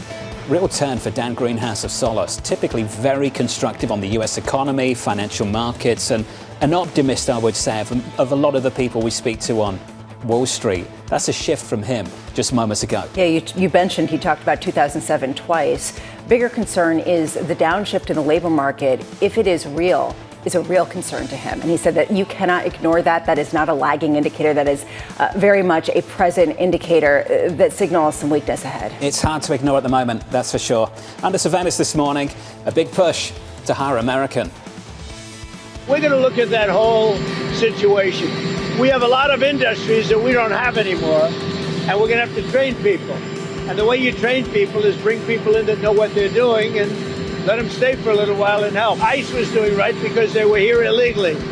But we do have to work something out where we bring in experts so that our people can be trained so that they can do it themselves. So here's the latest this morning. President Donald Trump warning international companies to hire American workers and respect U.S. immigration laws. The announcement coming after Trump reached an agreement to release about 300 South Korean nationals detained after an immigration raid at a Hyundai plant in Georgia. Joining us now to discuss is Bloomberg's Tyler Kendall. Hi, Tyler. Yeah, hey, John. Well, this is no doubt casting a shadow over South Korea's multi-billion-dollar investment drive in the U.S., seen as really critical to those ongoing trade negotiations. And Hyundai plays a really big role in that. The company has so far pledged to invest $26 billion in the U.S. through 2028. Not to mention, it's probably worth pointing out that this was an electric vehicle battery plant, and we know the administration has identified those sectors they say they want to de-risk, and there's a huge reliance on China when it comes to the electric vehicle supply chain. Now, this raid was considered to be the largest single-site enforcement operation in DHS history, and officials say that it came after a months-long investigation, and of course we know it comes against the broader backdrop of this White House's deportation push. But we should mention that it remains unclear what visas the workers did hold and whether they allowed them to be on the site. And while it does appear that we're going towards a resolution here, it no doubt sent South Korean firms reeling. There were local media reports even that Hyundai has now banned staff trips for its workers to the U.S. We're going to have to see how this impacts the relations going forward, particularly when it does come to those trade talks, because, John, we are expecting South Korean officials to be in the U.S. this week in Washington to continue those negotiations. Because, as you well know, South Korea was able to secure that preferential rate of 15%, but it's yet to go into effect on a critical sector, and that is autos. And that is because we are still waiting for both sides to hammer out those details on that $350 billion investment fund that the country say is included in this plan, which really brings us right back to the beginning of this conversation when it comes to South Korea's push to get money into the U.S. to get these lower levies. Tyler Kendall down in Washington. Tyler, thank you. To build on this, Tobin Marcus of Wolfe Research joins us now for more. Tobin, Tyler said it, a $350 billion fund to help South Korean firms expand right here in the United States. How much did we complicate things over the weekend? Well, I think there have been a lot of complications throughout the trade agenda for a while, and a lot of tensions between different elements of the president's economic strategy as it pertains to manufacturing in the U.S. and getting these investments into the U.S. You have, on the one hand, these big investment incentives in the big, beautiful bill. On the other hand, both tariffs on inputs and immigration restrictions do pose significant challenges for firms who want to manufacture in the U.S., whether they be domestic firms or international firms. I think we're seeing signs of labor availability being an issue in the jobs data, among other things. So, even in the Japan deal that they did finally execute the reduction in the auto tariffs with the executive order from the president last week, the details about that big investment fund that they pledged, which has been characterized very similarly to the South Korean one, remain somewhat somewhat thin. I think there are a lot of balls up in the air on this one. Tobin, how much political risk is there domestically in some of the nations that are negotiating trade deals with the U.S.? I'm thinking you mentioned Japan and the trade deal that they came up with, and Prime Minister Ishiba is stepping down after completing that plan. I mean, how much is the pushback not necessarily coming from the politicians, but from the different populations of a number of these countries? Yeah, it's a real challenge. Prime Minister Ishida in Japan obviously was under a lot of pre-existing political pressure. Similarly, the South Korean political situation has been very, very unsettled over the past several months, even separate from those trade talks. It is, I think, a political liability for the leaders who are executing some of these deals in countries that have some of their own pride and a sense of domestic among the domestic populace, so they shouldn't be just giving the U.S. whatever they want. I think there's less backlash than some of the cases where it's just an existential threat to the country they had no ability to do much about, like Vietnam, which of course also has a more authoritarian political system. But yeah, in South Korea, in Japan, even in the EU, there's definitely some signs of backlash from, getting, what they would characterize as the least bad available deal in a situation where the U.S. had them over a barrel. Tobin, do you think that this DHS raid, the ICE raid, was part of a coordinated effort on the part of the administration to put out a multi-pronged policy of both the tariffs as well as trying to encourage domestic training and domestic hiring? Or do you think that this indicates departments that might not be working in sync with one another? I think there's a real tension between the goals here. The remarks from President Trump that you played a moment ago, he talked about, we need to figure out some way to get highly skilled people here.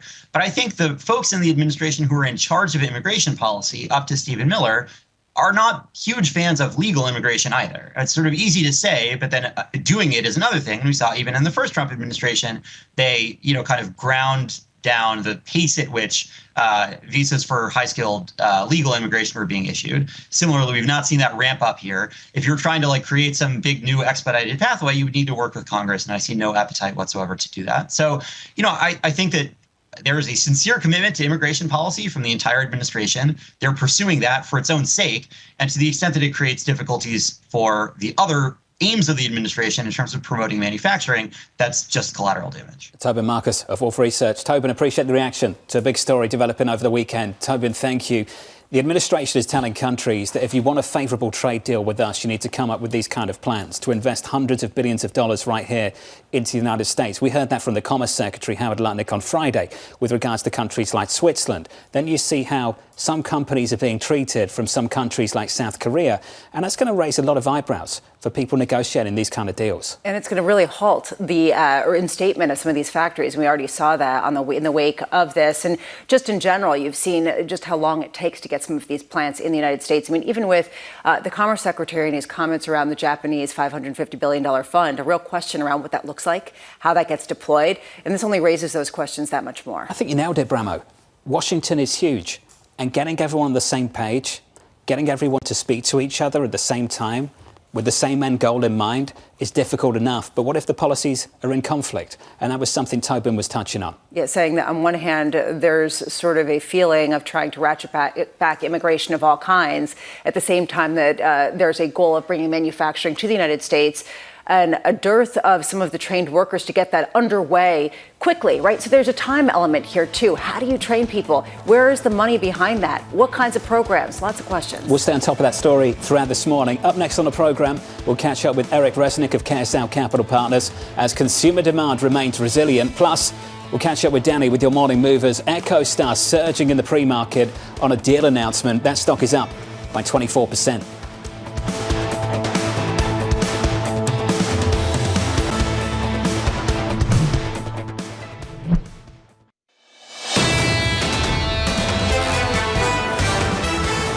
Equities firmer here, up by 0.25% on the S&P 500, doing okay on the Nasdaq too, higher by 0.4. The outperformance on the Russell over the last month has been phenomenal. 5 weeks of gains for small caps, up again this morning by 0.2%. In the bond market, those small caps held out by this. Yield to lower at the front end of the curve for 4 consecutive sessions. Twos sub 350, at 349.66. Yeah, and this comes after a non-farm payrolls report that really disappointed, not only with the headlines number for August, but also for the revisions downward for the prior couple of months.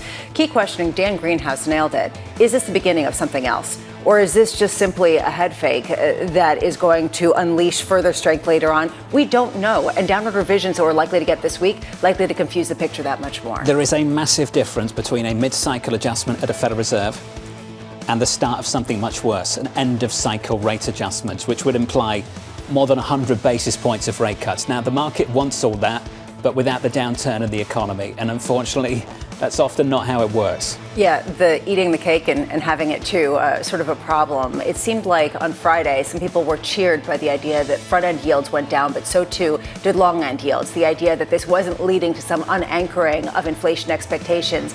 But the flip side of that could be that weakness that is more pervasive, that is something more than a mid-cycle adjustment. I was comforted by that too, to see 10s down to 4.1% around those levels this morning, and 30-year bond yields back down to 4.77, responding in the right way, so-called right way, to weaker than expected economic data on Friday. That's the bond market as we count you down to the opening bell for the equity market, 2 hours away. With your morning movers, let's cross over to Janney for more. Hey, Janney. Hey, John, some deal news to get through this morning. Just announced Starlink will be buying mobile spectrum from EchoStar in a deal that's worth about $17 billion. You can see the immediate impact. EchoStar shares up 22.5%. The government has been trying to pressure EchoStar to sell off some of their spectrum assets after filing for bankruptcy. For SpaceX, it means that they can more easily provide direct-to-device services, something that they previously had to partner with cell providers like T-Mobile for. Speaking of T-Mobile, it is falling off the back of this news because, for one, maybe Starlink and SpaceX don't need them as much. But also, there was a Semaphore report about a month ago that T-Mobile was also interested in those assets from EchoStar. AT&T has previously bought some, so perhaps they were considered a contender too. Both of those shares falling more than 2.5%. Finally, we learned from United Health they will be giving their annual Investor Day meeting this week. They recently filed saying that they will reaffirm their 2025 outlook, their EPS outlook to be specific in those meetings. That is a $16 EPS at the bottom of the range. When they initially issued that during earnings, it was seen as a disappointment and shares fell. So this is how you set the bar low. Shares are up 1% off of that, John. Danny, thank you. Appreciate the update. More from Danny in the next hour. On our radar this morning, the Treasury Secretary Scott Bessent warning of massive refunds if the Supreme Court strikes down President Trump's tariffs. The administration asking for an expedited ruling after an appeals court said the levies are illegal. The irony that right now the tariffs are considered a positive thing, at least when it comes to the fiscal backdrop of the United States, because the estimation from the Yale Budget Lab is that they could bring in some $2.4 trillion over the 10 years beginning in 2026. How much does that get reduced under IEEPA? If IEEPA is stripped away, it gets reduced by almost 2/3 to almost $700 billion. So a real question of how the U.S. raises this money, and then also, if they're raising so much money, where's it coming from? Yeah, should be careful with language too. Warning of massive refunds. Some people are hoping for that. That's 100%. Not a scary prospect at all. In fact, some of the companies that have paid a lot of those tariffs, they want the money back. Yeah, and is it stimulative, right? You were talking about that earlier. Does that end up being a stimulative because people have otherwise been getting taxed? Look, this just adds to the question mark. We have no clue how policies that are somewhat, I don't want to say radical, but radically different than what we've seen over the past, some 50, 60 years, how it's going to trickle out into an economy that seems to be in flux as well. It contributes to uncertainty, and I think it makes it harder for the C-suite to know what to do next, when it was already difficult anyway, particularly with things like pricing strategy.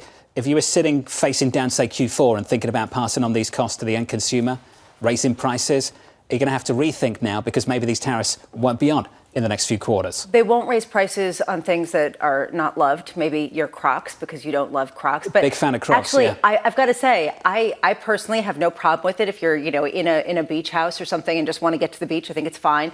But maybe have less pricing power there, more pricing power on, say, the latest sneaker. I've got no problem if they put up the price of Crocs. I think that's good for humanity. You need to stop. Okay. I'm going to get you a pair of Crocs, and you're going to actually wear them, and you're going to love them. Not going to be a Croc. What are those other sandals called? The people Birkenstocks. wear the socks with? Yeah, no. Okay. No chance. You just clearly have, lost your inner hippie. Clearly. I don't think it was ever there. All right.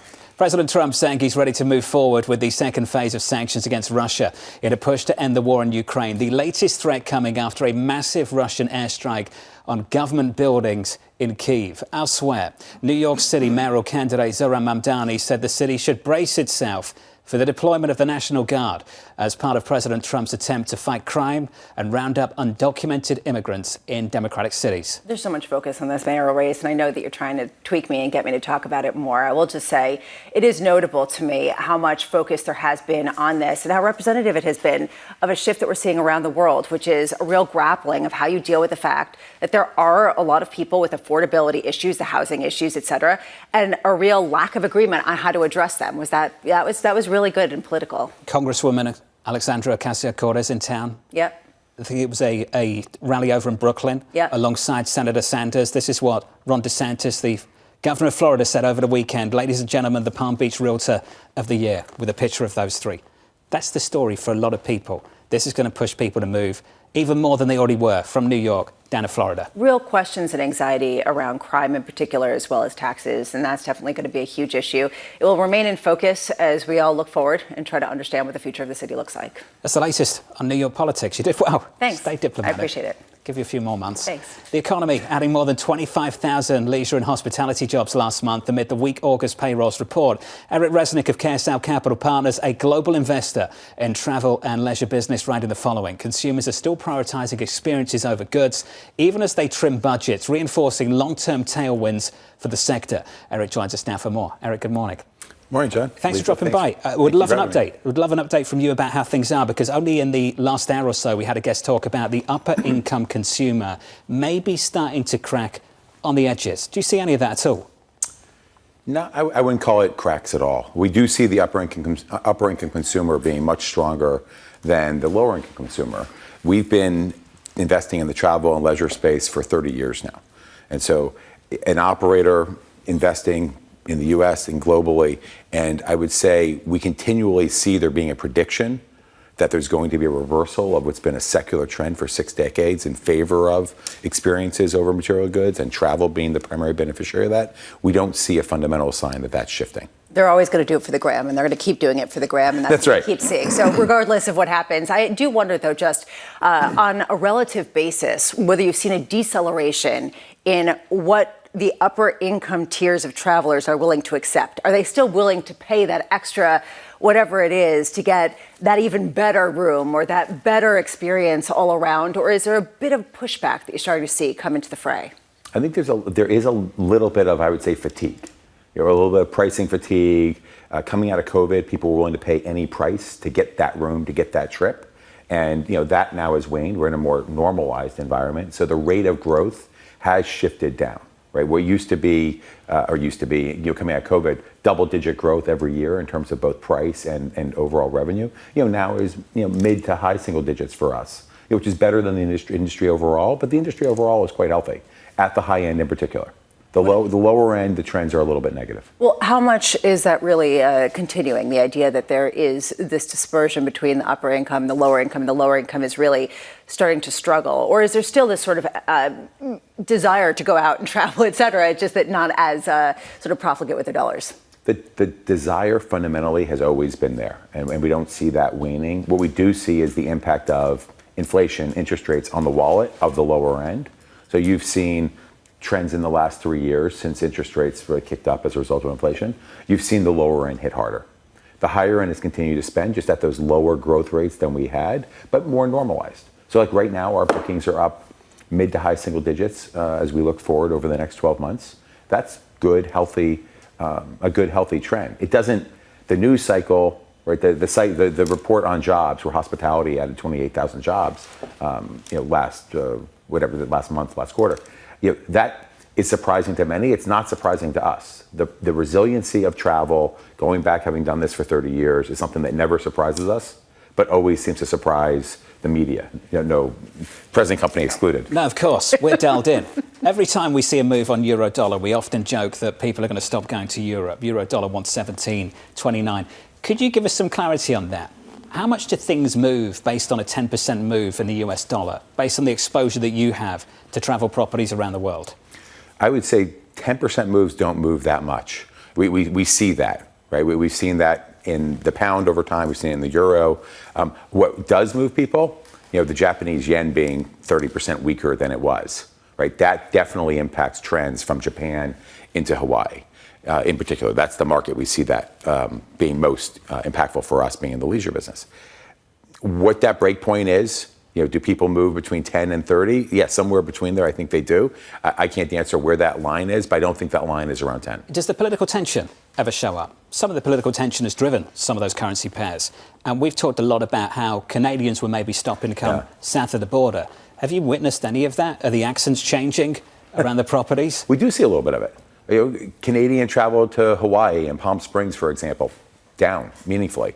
Canadian travel to our Mexican all-inclusive properties, and we just made a large investment in Mexico and the Caribbean in that space, actually well up. So it's a little bit like the common currency. There is a threshold. Most of the geopolitical news is line noise when it comes to travel patterns.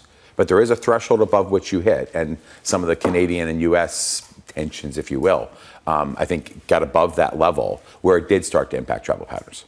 In fact, actually, this is a stat I'm not proud of, but the U.S. is the one country out of 184 that are tracked by the World Tourism and Travel and Tourism Council that is negative on international arrivals this year. Which raises a question going forward.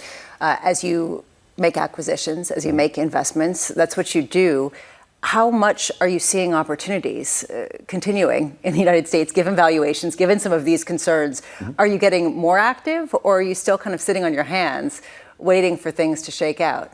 Well, we see there being a large amount of opportunities across the world to invest in travel. It's not just a U.S. thing or a global thing. Right now, we're still seeing overall transaction volumes down 30 to 50%. We do see the early signs, and we've talked about this before actually here, I think a year ago, but we've seen the early signs of we have lower interest rates, we have an increase in NDAs being signed, an increased number of called fireside chats of kind of early stage conversations between buyers and sellers about potential transactions. Those early signs are definitely here. Coming out of the summer, you've seen that kick up just in the preparation of that for the last week post-Labor Day.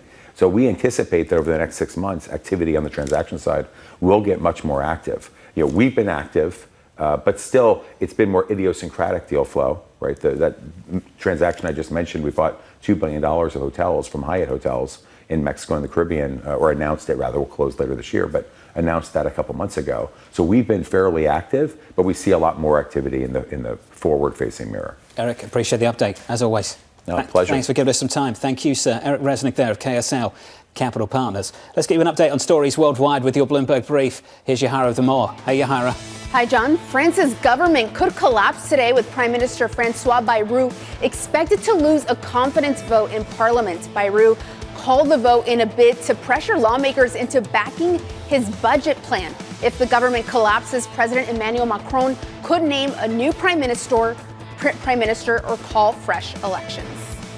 Meanwhile, it's M&A Monday. PNC is buying First Bank in a deal valued at more than $4 billion. The Wall Street Journal, which first reported on this, said the move would increase PNC's assets to just under $60 billion, putting the bank more in line with the size of its rivals.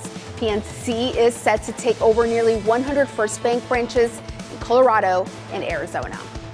And it was a rough start to the NFL season for New York fans. Aaron Rodgers led the Pittsburgh Steelers to a victory over his former team, the New York Jets. Meanwhile, the Giants dropped their opener to the Washington Commanders. But Week 1 was capped off by a remarkable come-from-behind victory by the Buffalo Bills, who defeated the Baltimore Ravens 41-40. That's your Bloomberg Brief. John?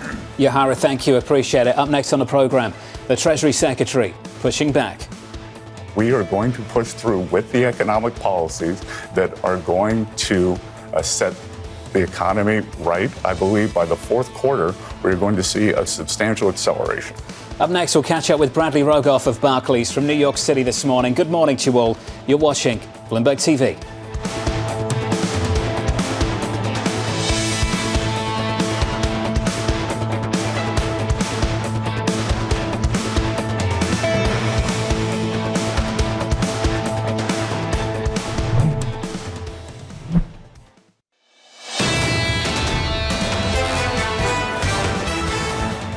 Equities doing okay, positive by 0.2% on the S&P 500. No drama this morning in this market, up another third of 1% on the Nasdaq, and the Russell keeps moving up and to the right. The Russell 2000 up by 0.4%. 1.24% this morning. Under surveillance this morning, the Treasury Secretary pushing back. We are going to push through with the economic policies that are going to set the economy right. I believe by the fourth quarter, we're going to see a substantial acceleration. We're at new highs in August. And, we're not going to do economic policy off of one number. We believe that good policies are in place. So here's the latest this morning. The Treasury Secretary, Scott Bessent, defending the Trump administration's economic agenda following Friday's weak payrolls data. Brad Rogoff of Barclays saying labour market data are flashing amber. Corporate activity appears fine for now, but tariffs should create headwinds in 4Q. Brad joins us now for more. Brad, good morning. Good morning. How you Thanks guys for dropping by. We're great. Let's start with that payrolls report. Yeah. Not so great. How concerned are you and the team? Concerned, but amber. We said amber, not red, right? Just to be clear. And look, the market seems to be in one of these: is bad news good news? Is it bad news? And the market seems to be struggling with that a little bit too. The reason it's flashing amber is we do have to remember there's been a lot of changes this year. One of them is around immigration policy. And so when you think about a normalized, okay, payrolls number that wouldn't be flashing anything, that number would probably on the 60,000, maybe the 75,000 that you guys just showed was the estimate. It's not a six-figure number, which is what we've gotten used to for a while now in terms of where payrolls have been. Given all of the policy changes, given the fact that we're getting revisions to the data, how much clarity do we understand? Are we just fitting narratives to fit the data as it changes to understand exactly why we're getting numbers that are so much lower than what we thought they would be, say, 3 months ago? Yeah, and obviously there's a bunch of different surveys when it comes to things like payrolls and employment, and they were all pointing towards those revisions. So I feel like, yes, there's not perfect clarity, but we had a clue that we were heading in that direction, and concerning but not fully alarming, as we're saying, corporate earnings and things like that have been a bit better, right? And Johnson just alluded to that. So, that helps us a little bit too. Barclays shifted its call after non-farm payrolls, leading up to it, to 3 rate cuts this year. And that comes with the rest of the street. We saw a similar kind of move from Bank of America after thinking there'd be no cuts. Was it the payrolls report? Was it something else? Is it because you do believe that the economic cycle is slowing down, or do you think it's politically motivated, that there's something else behind it at the Federal Reserve?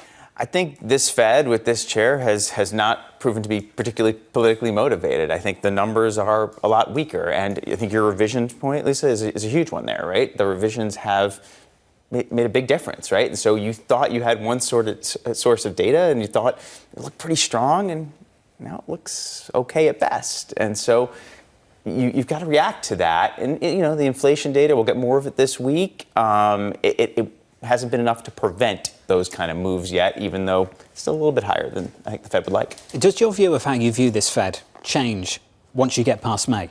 Is it a different institution? And do you think about monetary policy in a different way?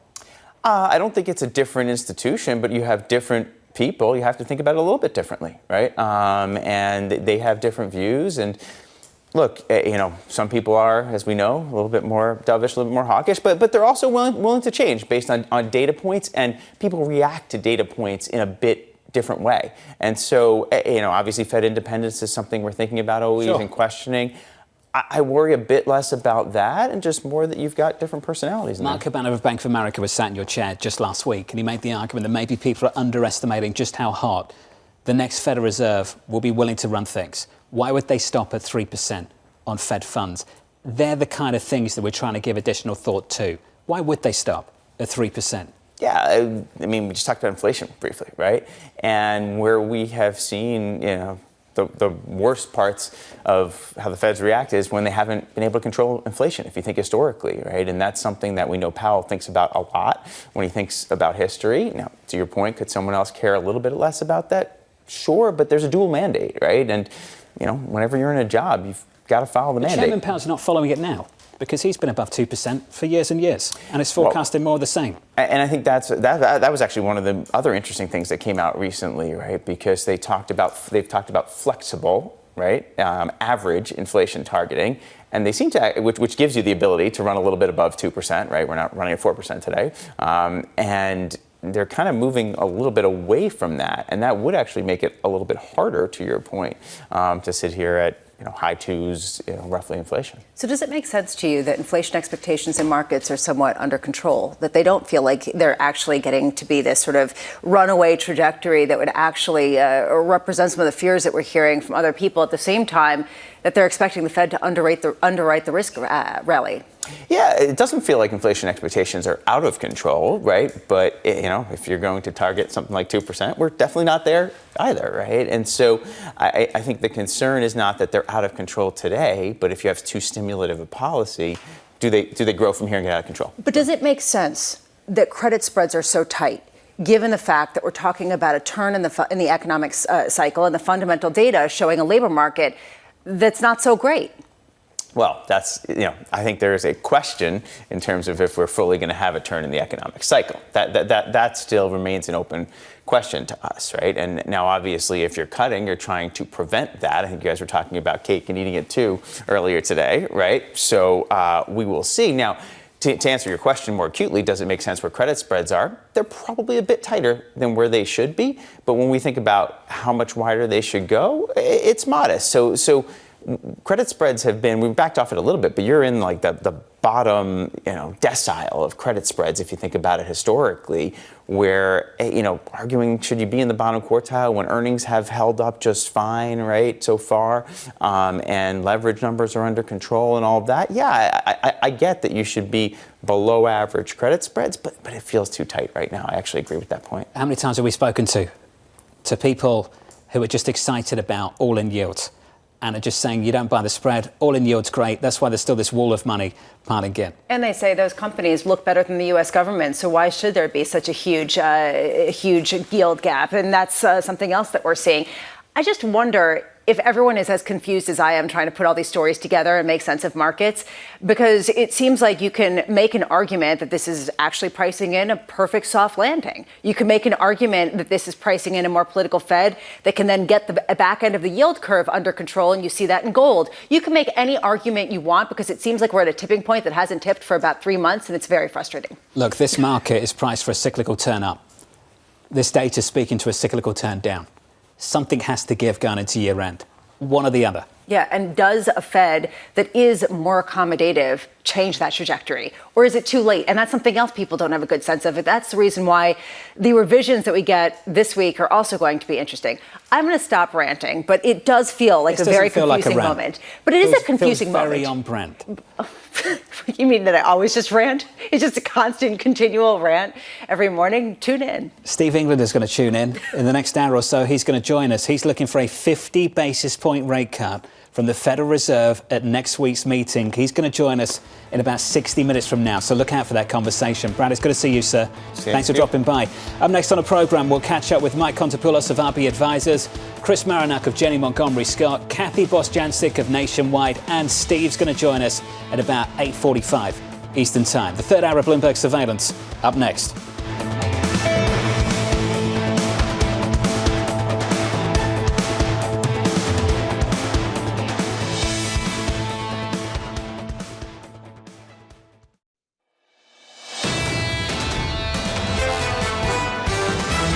This is bad news is good news for the stock market because the Fed's going to ride to the rescue and cut rates. We think that corporate profitability will remain intact. The stock market's whistling past the graveyard a little bit here. It's all about earnings. Look for those companies that allows you to stay invested, that continues to have strengthened the balance sheet. This is Bloomberg Surveillance with Jonathan Ferro, Lisa Abramowicz, and Annmarie Hordern.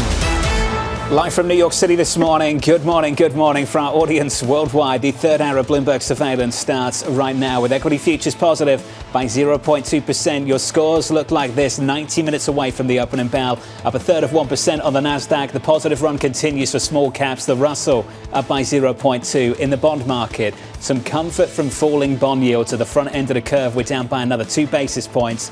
349.25, setting the stage for price action worldwide later this week. 2 data points, PPI and CPI, Wednesday and Thursday. Does the CPI print, does the idea of inflation becoming more complacent or less aggressive give the Fed a green light to cut rates more aggressively, not only next week, but through the cycle. That is the key question. Are we going to start seeing the ramifications from tariffs pass through to consumer prices or not? That will be the debate on Thursday. Should we talk about the fight, never mind the debate, taking place in Washington, D.C.? Sure. Let's get to it. If you're just joining us, welcome to the programme. I mentioned this story a little bit earlier this morning. I think it's worth going over again from Politico. A private dinner attended by dozens of administration officials almost turned into a fight. They said, quote, Treasury Secretary Scott Bessent at one point threatened to punch top housing finance official Bill Pulte, quote, in the face. Yeah, and then we started talking about what this could possibly be about. And we're getting into the realm of speculation, but why would Scott Bessent have a disagreement with Bill Pulte? Well, Scott Bessent's been coming out and trying to argue for the independence of the Federal Reserve at the same time that Bill Pulte is aggressively going after some members of the Federal Reserve. So you wonder if there is a disagreement on the sides of the cabinet about exactly how to deal with this reputational mix. Look, this is all speculation, but it highlights this feeling that maybe not everybody within the administration is working in lockstep. We're a week and a few days away from this Federal Reserve decision, and we still don't really know who's going to be there. Stephen Moran going to make it? Will Governor Lisa Cook be there? Makes this news conference all the more awkward following that decision to cut rates. We imagine they'll be cutting rates. Yeah, it's a difficult enough time economically to understand what's going on. There's a question, does it really change anything given what the compositional changes might be as far as the decision making goes? But it does raise questions about how the market will treat it. Does it give the market more of a question around just the independence of the Federal Reserve? And then does that get us further away from that 3% sweet spot in the 10% in the 10-year yield that Scott Bessent would like to see? Getting close on twos, 349 this morning. We're down about 2 basis points. Coming up this hour, we'll catch up with Mike Contopoulos of RB Advisors as stocks trade near all-time highs. Chris Marinac of Janney Montgomery Scott on a new deal in the banking sector, and Steve Englander of Standard Chartered looking for a 50 basis point rate cut next week from this Federal Reserve. We begin this hour with stocks edging higher ahead of key inflation data later this week. Mike Contopoulos of RB Advisors writing the Fed is not going to bail out markets. They're caught between a rock and a hard place. We imagine that until unemployment accelerates, the Fed will ease only modestly. Mike joins us now for more. Mike, good morning. Good morning. This is an interesting take. So 25 basis points next week. Yep. And then what do you think happens after that? Jonathan, I think, really the Fed is data dependent. I don't think that they are as politically motivated as some, want them to be or assume them to be. I think it's going to depend. I think it's going to depend on what happens in the labor market. I think it's going to depend on what happens to inflation. We just happen to think that inflation will be higher than what's expected. So, I think they're probably going to cut less than the market expects or less than some of the more recent upgrades for cuts from the sell-side shops. You've heard the communication from Chairman Powell in Jackson Hole. He basically said we could have a one-off effect from tariffs, but not all at once, which ultimately is setting us up for a series of hotter than maybe people expect inflation prints and a Federal Reserve that ignores them for a while. Why would they become sensitive to it? Well, the first thing I'd say is I'm not certain how one-off it will be. I mean, the oil embargo of the 70s was supposed to be a one-off event.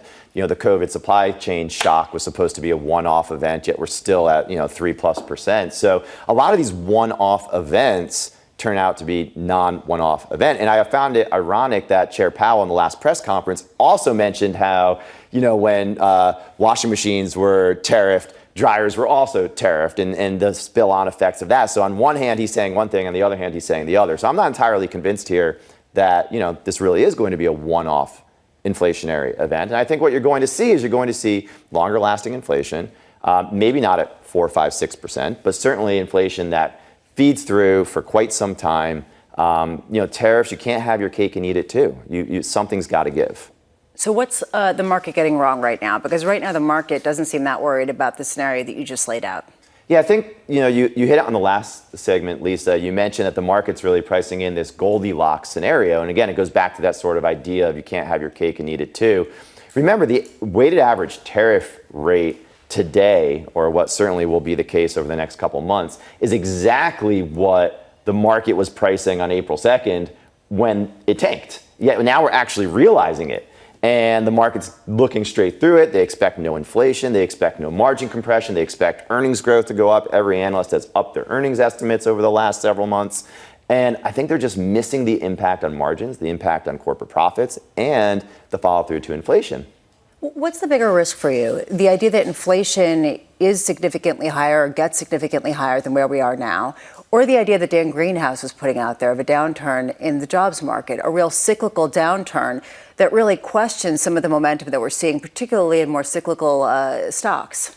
I think it's a combination of the two. It's not either or. I could, given the more recent jobs data and the revisions, I think some of the risks have sort of transferred more to labor and demand destruction coming from a weaker labor market. But remember, you're going to lose top-line growth as well as inflation does go up and consumers start to pull back. So it's a combination of the two. It's not just necessarily one or the other. You are, of course, across all asset classes now, but your baby is fixed income, I imagine, still. In the bond market, given the kind of scenarios that you're forecasting at the moment, where does that leave this yield curve? Well, it's tough to say. I mean, I think that the Fed is likely to cut 25. The market has largely priced that in. I think for now, steeper is probably still the right call, as you have deficit worries, you have inflationary worries, kind of putting pressure on the back end. I think Friday's print was actually a bit surprising in terms of how the long end reacted. I thought that it would not hold up quite as well as it did, and obviously it rallied quite a bit.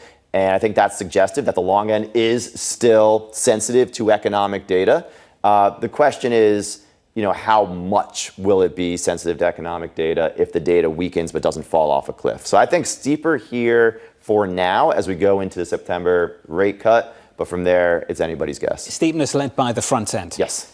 And do we have falling yields in that steepening of the curve at the long end? That's kind of what I'm getting at here. When you say steepness, of course, you can steepen in very, very different ways. You get the drop at the front end of the curve, got that sorted. Are 10s and 30-year yields dropping with that? Just not as much? Or are they staying at these levels? I think, again, kind of good not to push it back on the inflation and jobs numbers again, but I think largely comes back to what happens with inflation and the jobs numbers. If you get a really bad print on inflation this week, then I think the long end could easily go up. But the front end will go up as well, right, in terms of yield. So, and if the labor market continues to weaken and inflation isn't quite as bad, hangs out maybe at 3.1%, the entire curve could fall, just the long end less than the front end. Is the U.S. Still the haven? And I ask this given the fact that earlier this year people were saying no, and you see that in the dollar, you see that in gold. But now people are saying, well, where else are you going to go? France? You're going to go to Japan?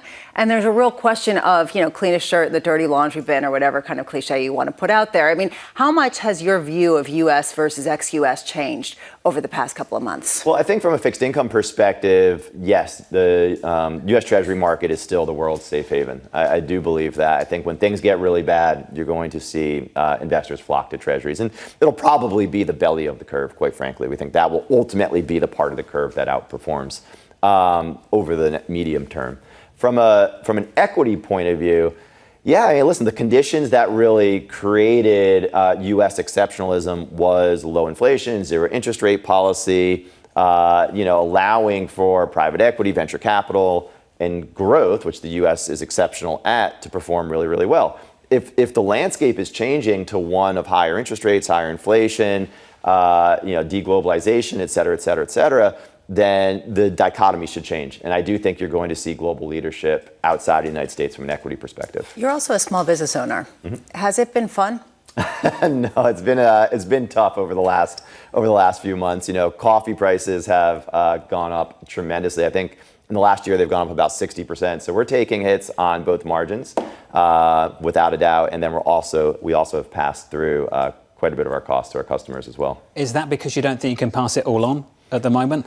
Yeah, Jonathan, unless you want to pay $5 for a small coffee, there's only so much you can pass on drip coffee. But I would warn. A shot of vanilla in there and call it something else. I would warn all listeners that the espresso-based latte drinks are only going higher.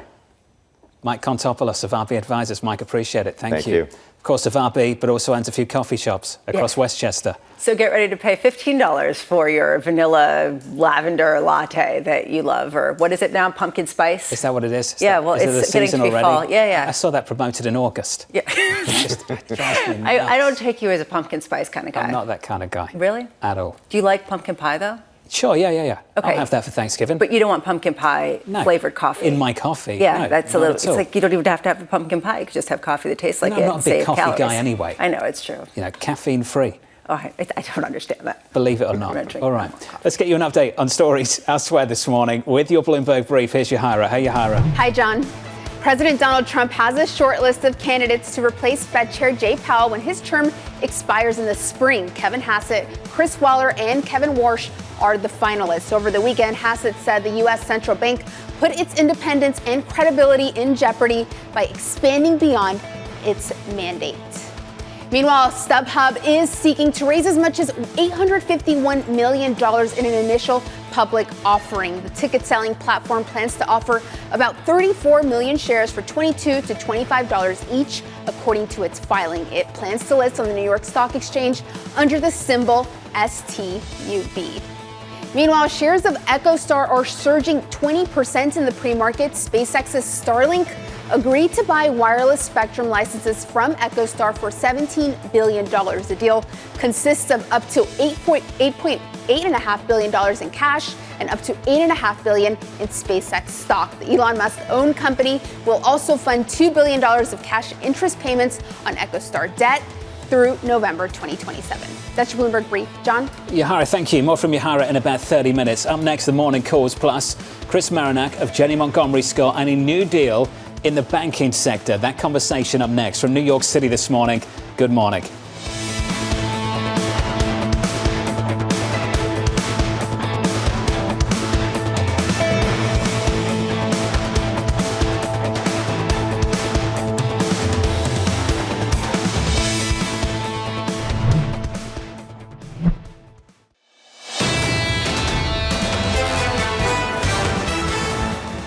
The Fed's going to cut 25 basis points in September, and it won't be enough. And then they're going to cut 25 basis points in the next meeting, and it won't be enough. It's not going to be enough to satisfy the president that wants immediate, drastic cuts in rates. Looking at the economy and what the economy needs, you cannot sit on the FOMC today and say rates need to be drastically lower. That's one opinion. It's from Zentner, the chief economic strategist at Morgan Stanley Wealth Management. In equities right now, equity futures on the S&P 500 doing okay, up by 0.1% on the S&P, doing better than okay on the Nasdaq, up by 0.25%. That's the price action. Let's get you some morning calls. First up, Jefferies raising its price target on Apple to 205, saying, quote, the good news is in the price. Your second call comes from TD Cowen, raising its price target on JetBlue to $5, citing strong pricing and premium fare momentum. And finally, Citi cutting its price target on Nvidia to 200, expecting a sales hit from Broadcom's chip deals. That stock is up just about by 1/3% in the pre-market. Let's turn to banks. PNC buying First Bank in a deal valued at more than $4 billion. The acquisition will add 95 branches to PNC's network. Joining us now, Herman Chan, U.S. regional bank analyst for Bloomberg Intelligence. Herman, welcome to the program. Just talk to us about this deal, where it comes from, and why it makes sense. Sure. So PNC has talked about growing organically in some of its expansion markets, including Denver and the Southeast, building upon what they've done with the BBVA deal a few years back. So this is just a continuation of that. And the regulatory backdrop has been really positive. You've seen some regional bank M&A deals close really quickly and gain really fast approval. So this is something that we expect to see going forward for the regional bank space. That's what I was going to ask, Herman. How much more to come is this? Is this really going to open up a watershed moment to open up a bunch of deals that are in the pipeline? Can you give us a sense of the scope of those types of deals? So M&A has definitely been more constructive over the past couple months. You've seen Huntington buy Veritex in Texas. You've seen the merger of equals with Synovus and Pinnacle. And this is the third large regional bank deal of size within the space. That's something that will continue going forward. We have thousands of banks in the United States. Scale is king, and we've seen the largest banks grow at a much faster pace than some of the regionals. And so the regionals need to catch up a little bit to gain scale and that the market share that is incumbent to really win the battle for customers. Herman, forgive me if this sounds like a needlessly difficult question, but is a regional bank still a regional bank when they want to become a coast-to-coast lender?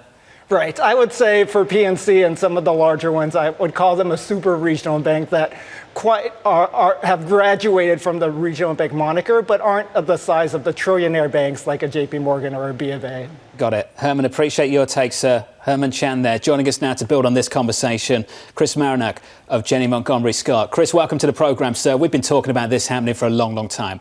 Is this a start of something bigger? Absolutely. I mean, I think Herman nailed it with the other acquisitions that were announced, John. I think that there are several more in the pipeline. You know, the consolidation of this industry has been happening for 40 years and it will continue to play out. The regulatory environment is much better today. So it's greasing the skids for commerce to take place in the banking consolidation game. I also think it's good for customers because if you're in Colorado, you now have access to a national bank platform with PNC. PNC is going to do, I think, a very low-risk transaction here because they're buying a bank with very good deposits, low-cost funding, and then they also have a lot of mortgages that they're picking up, which are immediate customers they can cross-sell. This bank, First Bank, has almost 50% of their portfolio in residential 1 to 4 family mortgages. Chris, are there certain regions right now that are hotter than others? Well, the Southwest and Southeast have the best population growth. I think even post-COVID, we still have a lot of move-ins to Texas. The tax advantages in Tennessee and Georgia and Florida are very much popular. The Carolinas are doing well. So those are the markets that I think are most likely to have the best bank demand. But even in the West, certainly the mountain states like Colorado have been a boom. It's a migration from California that's been happening for years and years, and it's particularly accelerated during COVID. So Colorado specifically has been a standout. I think that is obviously on PNC's radar screen. I also think that demographically, you're going to see the Pacific Northwest is still attractive, and certain pockets of the Midwest, like Chicago, are having a sort of reemergence, particularly as you have onshoring that continues to take place. I'm trying to grapple with the scope of the M&A that we're about to see. We've heard a lot of reports about some 4,000 regional banks getting consolidated down to 2,000 or 1,000 banks in the next number of years. What do you see as a sort of scope of this mergers and acquisitions wave? So, Lisa, there's about 4,500 U.S. bank charters in the FDIC system that are alive today. I could see that coming down by 15 to 20%. I'm not sure it's going to go down to 1,000. I think you still have a lot of family-run banks that will stay intact. You have a lot of community banks that don't have a bid today. So that's going to sort of gum up the number and the head count. But I think in terms of midsize and larger banks, you will see consolidation. What will be interesting to me is, are we going to form more $100 to $200 billion banks like Synovus, like Flagstar, that was created a couple years ago? I think that ultimately is going to be the question that remains to be seen. We do have, again, the commerce, kids have been greased by Treasury, by the Fed, by the OCC to allow consolidation to take place at a much faster pace. We're getting deals approved way sooner than we used to in the past few years. How much does a turn in the economic cycle challenge that? And this is sort of the tension right now that we've been talking about all morning. Is it a good thing to see the Fed cutting rates, or is it a bad thing? How much does that either act as a support or a detriment to some of these deals and the outlook for a lot of these firms? Well, I think investors like lower interest rates. I think the cost of funds for banks dropped a lot with the first 100 basis points cut. So I feel like you're going to see 30 to 35% betas for bank funding costs. That ultimately is going to be helpful to net interest margins staying where they are, if not expanding slightly. I think that the capability of banks to solve any credit issues they have is better with another 25 or 50 basis points of Fed cuts. So I think ultimately it's a positive, not a negative. Yes, there are banks who are technically asset sensitive who will get a near-term squeeze. But ultimately, banks are still resetting interest rates from the past couple of years and all of the low rates from 2020 and 21. So anything that's happening to drop the cost of funds, enable things to turn over, I think is positive in the big picture. So I still see more positives and negatives from the rate cuts that are upon us. Chris, just to build on that, how much do you think it moves the dial on volume, just on the amount of demand that's sitting out there for loans, for mortgages, that's waited and waited for this moment? 25 obviously doesn't move the dial that much. Is it 50, 75? How do you think about that? So 50 at least would move the dial, John. I think you're asking the right question. 75 would absolutely be a behavior change, in my opinion. I'm not sure we get 75 this quickly. However, seeing the 10-year Treasury break on Friday, I think, was helpful. If you can get mortgage rates down, there are an awful lot of fence sitters out there. I also think there are corporate fence sitters, folks who have not made decisions to borrow more in the corporate sector. And that, of course, can be an even bigger boon for the banking industry. We've got a ton of liquidity between U.S. deposits, U.S. money market funds. They really have been growing nicely this year, and you could put that to work into loans much more. But banks are also buying securities again, and that also is another way for banks to make money and drive spread income. I think we've got a really good third quarter ahead of us that's going to be talked about at some of the conferences this week. Interesting. And I think generally should be good as October rolls around. Chris, appreciate you jumping on. Just one final question. Top picks at the moment. What do you like? I like Fifth Third, FITB. We're buy rated there. For Citizens, FCNCA. We are a positive on the Synovus Pinnacle merger. We think there's a lot of opportunity there as well. Chris, appreciate it. Thank you, sir. Chris Marinac there of Janney Montgomery Scott. That last line on volume and the amount of volume growth that we could see and that wall of demand that's just sat there waiting and waiting for this moment. Let's see if it's unleashed. Yeah, the idea that the pipeline's been strong for so long. When is that pipeline going to get unleashed? Right? We've heard that for so many months. The corporate M&A pipeline is just absolutely stacked, and then it never comes to fruition. Is it enough to see 25 basis points change that equation? Maybe not. 75 basis points being a game changer is interesting, given that's increasingly what's getting priced into the market through the remainder of this year. It's 25 plus. What's the signal that comes with a 25? And the good news, and I'm right there with Chris, is what happened on Friday. Yes, the data was bad, but the fact that long bonds rallied, the fact that you're pricing in cuts at the front end, and it's actually spreading through the curve and yields are coming down across the curve, particularly at the long end, that could unlock that mortgage activity we've been talking about for a while. We're retracing that this morning, though, of course. So if you're trying to get too clean of a read, and the reason why I say this is not to be a pain in the butt, but it's to ultimately say this is a market that is so confusing. And that is one reason why there also has been hesitation to complete deals. Notable that this deal is announced and highlights how the banking sector is unique and has been uniquely positioned given some of the change in attitude at the White House toward the financial sector, trying to support regional banks in particular. We just don't want to see a repeat of last year, dropping rates 100 basis points and yields climbing 100 basis points at the long end. The good news so far is we're not seeing that. Totally. And I think that people were saying this is a positive signal. This also is coming with the idea that people brought down the entire expectation for where the Fed would end up next year, the idea of a neutral rate. It's early days, and that's what I think a lot of people are trying to gather. Exactly how much are we entering into a downtrend that could potentially be negative for the economy? I mean, if this is head spinning. The curve just a little bit steeper this morning. Yields down at the front end by a single basis point, up at the long end by a single basis point. 10s at 4.08%, 2s at 350. Coming up on the program, we'll catch up with Kathy Bostjancic of Nationwide as investors gear up for a busy week of inflation reports. Plus, Danny has your morning movers with stocks jumping on news. They're joining the S&P 500.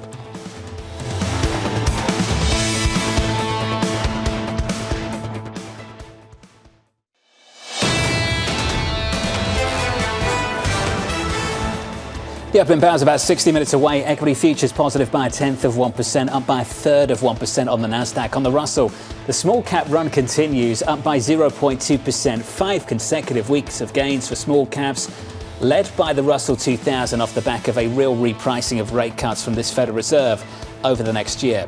As we count you down to the opening bell at 9:30 Eastern Time, let's get you some morning movers ahead of the cash open. Here's Danny with more. Hey, Danny. Hey, John. Some deal news to work through this morning. First, EcoStar gaining off the back of SpaceX's Starlink, buying mobile spectrum for them. $17 billion is the price tag on that deal, and it gives SpaceX the ability to deliver direct-to-device internet. The bad news, though, is for the likes of T-Mobile, who had been partnering with them in order to deliver that. T-Mobile, also one of the companies to have been reported to bid on those EcoStar assets. So EcoStar up 19%, T-Mobile down 5%. We're also going to get some more earnings throughout the week. That includes Oracle, which will report after the bell tomorrow. And ahead of that, a whole lot of sell-side upgrades from the likes of Morgan Stanley, Barclays, also JP Morgan, all upgrading them, all with a view into their AI offerings. So the bar has been set high. Will it deliver ahead Ahead of that, shares are up 3%. Finally, we got the rebalancing of the S&P 500, learned who would be included and who would be excluded. Two of those names, AppLovin, the app monetization company, and Robinhood, the online brokerage, both gaining because they will be added a lot of passive money flowing into them.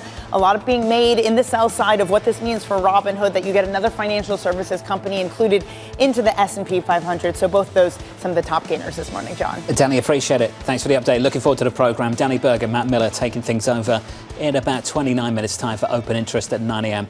Eastern time. Right here on Bloomberg Surveillance, we're counting you down to the opening bell and a week full of economic data, including PPI and CPI. Bloomberg's Mike McKee joins us now with more. Good morning, Mike.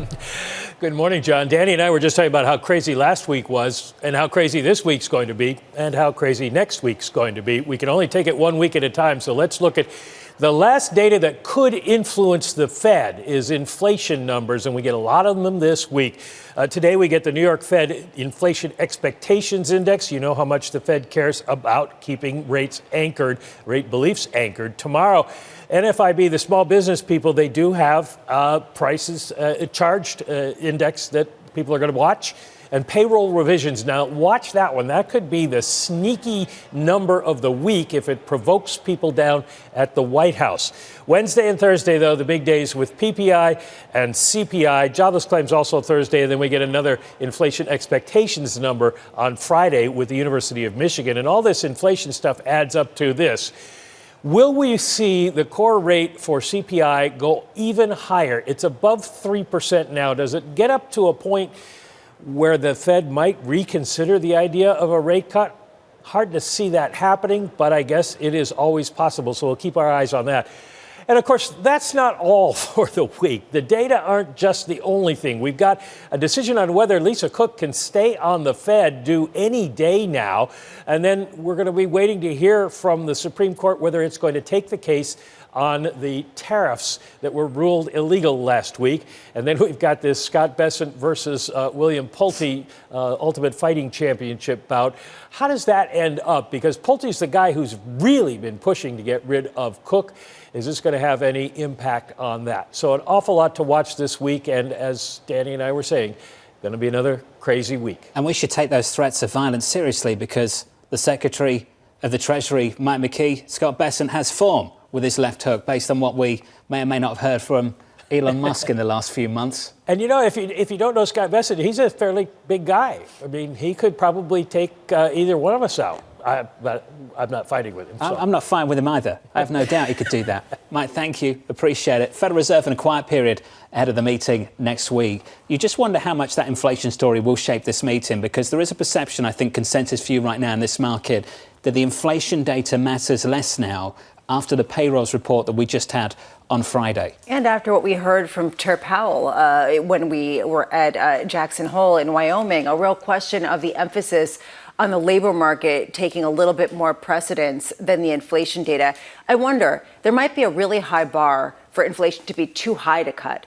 But how low is the bar for the inflation to be so low that they cut by even more? And I wonder how much that's increasingly the discussion. CPI comes on Thursday. Sticking with the economy, Kathy Bostjancic of Nationwide Mutual Insurance writing the following. The stall in employment growth supports the Fed starting rate cuts at the next meeting. We continue to see a total of 75 basis points of rate cuts by year end. Kathy joins us now for more. Kathy, welcome to the programme. That is a rate cut at every single meeting going into year end. Does the inflation story matter? Yeah, good morning, John. Well, it's not irrelevant. It certainly does matter, but I think the emphasis, as Lisa said, is it's shifting more to the labor market and employment now. We just can't get big surprises, negative surprises in inflation. If we did, that makes it a little trickier, but I think ultimately still it does come back to the labor market because even if we get some real shocking numbers, it will be analyzed to see is that repeatable and are these one-off changes that eventually will fade over time. What it could influence is the pace of rate cuts this year and the total amount, not necessarily rate cuts themselves. Kathy, there's a feeling amongst many that if we'd had the revisions at the time we actually got the economic data, this Federal Reserve would have been cutting already. The Federal Reserve, some officials have basically acknowledged that. Now, Kathy, I wonder, this debate about 25 versus 50 next next week. In just a moment, we'll catch up with Steve Englander of Standard Chartered, who's going to make that argument. Do you have a different view on things? Does 50 worry people? Would it spook people? Do they worry about the optics of a 50, even though it might be required? Great question. So I think from the fundamentals, it could support 50, certainly, because I think what's happened is the Fed has gotten behind the curve, right? And that's what we've been thinking all along. That's why we thought they would go 75. And actually, a few months ago, we had 50 basis points as our forecast for September. We removed that because we saw that maybe getting a consensus around that would be more difficult. It's not off the table, but I think I would expect them to go more cautiously 25 because there are still some who are worried about inflation. They could always go 50 in October or even December if needed. And they can wait to see more data, in my opinion. I think getting that consensus right now, and I think to your point, would it spook the markets? It may, although now the narrative has shifted so much. Everyone's sort of talking about 50. The market's pricing in some odds of that. Maybe it wouldn't, but I think there is also still that potential. And that's what we were thinking maybe even just a few weeks ago. It could be too dramatic.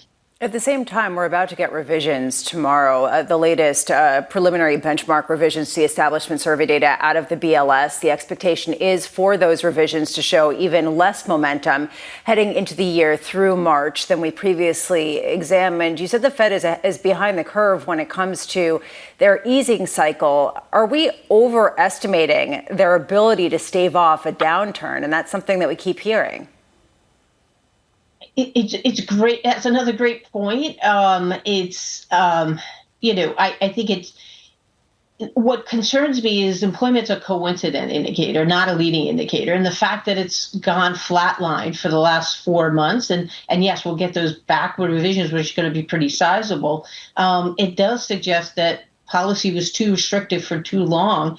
And there is always that possibility that we get that harder landing. It's not our forecast, but it is that possibility. Well, I guess what I see, though, in the labor market is really companies paralyzed by the uncertainty, given that, we're getting a little more certainty. It's still very high, but we're past peak uncertainty. It means that there could still be the possibility, like looking ahead, not this year, but next year, of them starting to hire and invest. So it's not as if the rates themselves have really paralyzed companies from hiring. It's really the uncertainty and the uncertainty around tariffs.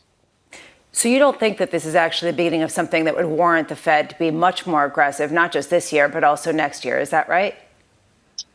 I guess it depends how you label aggressive. I mean, we've had 75 basis point call for a while. The market's now coming to that. I mean, that's pretty sizable, but it's not 50 at each meeting. Next year, I think it's an open question. Right now, we have 50 basis points because we think inflation, lingers a little higher. Maybe that restrains them. And if they go 75 now, they get a little bit closer to maybe neutral. But the composition of the FOMC will matter. Certainly, they could end up doing even more rate cuts next year if that becomes a big factor. We've talked a lot about this economy. This is actually also a super awkward Federal Reserve meeting, Kathy. The issues over Governor Cook, the prospect that Stephen Miron might be there at the FOMC meeting on the 16th, going into the 17th. Kathy, with the news conference in focus, not just the forecast and the decision, what kind of tone do you expect from the Federal Reserve Chair about some of these issues in the news conference? Yeah, this is really an important meeting because we'll get that press conference. We'll also get the Fed's updated macro and interest rate dot plot estimates, and those will be scrutinized. What are they giving us in terms of guidance, and how much can they give us guidance, right? There's so much uncertainty, and as you said, the shifting of personnel among the board of the FOMC, it's really, really going to be an interesting time. I think Chair Powell, it will be open to being a bit more dovish and signaling this is not one and done, that this is a series of rate cuts if the labor market continues to be soft. And there's that belief inflation is kind of one time and eventually fades. These are going to be multiple rate cuts. That's what I would expect to hear from Chair Powell. Kathy, appreciate it. Kathy Bostjancic there of Nationwide Mutual Insurance. Looking ahead to the Fed meeting next Wednesday. Decision, forecasts, news conference. Can he get the rest of the committee to come with him?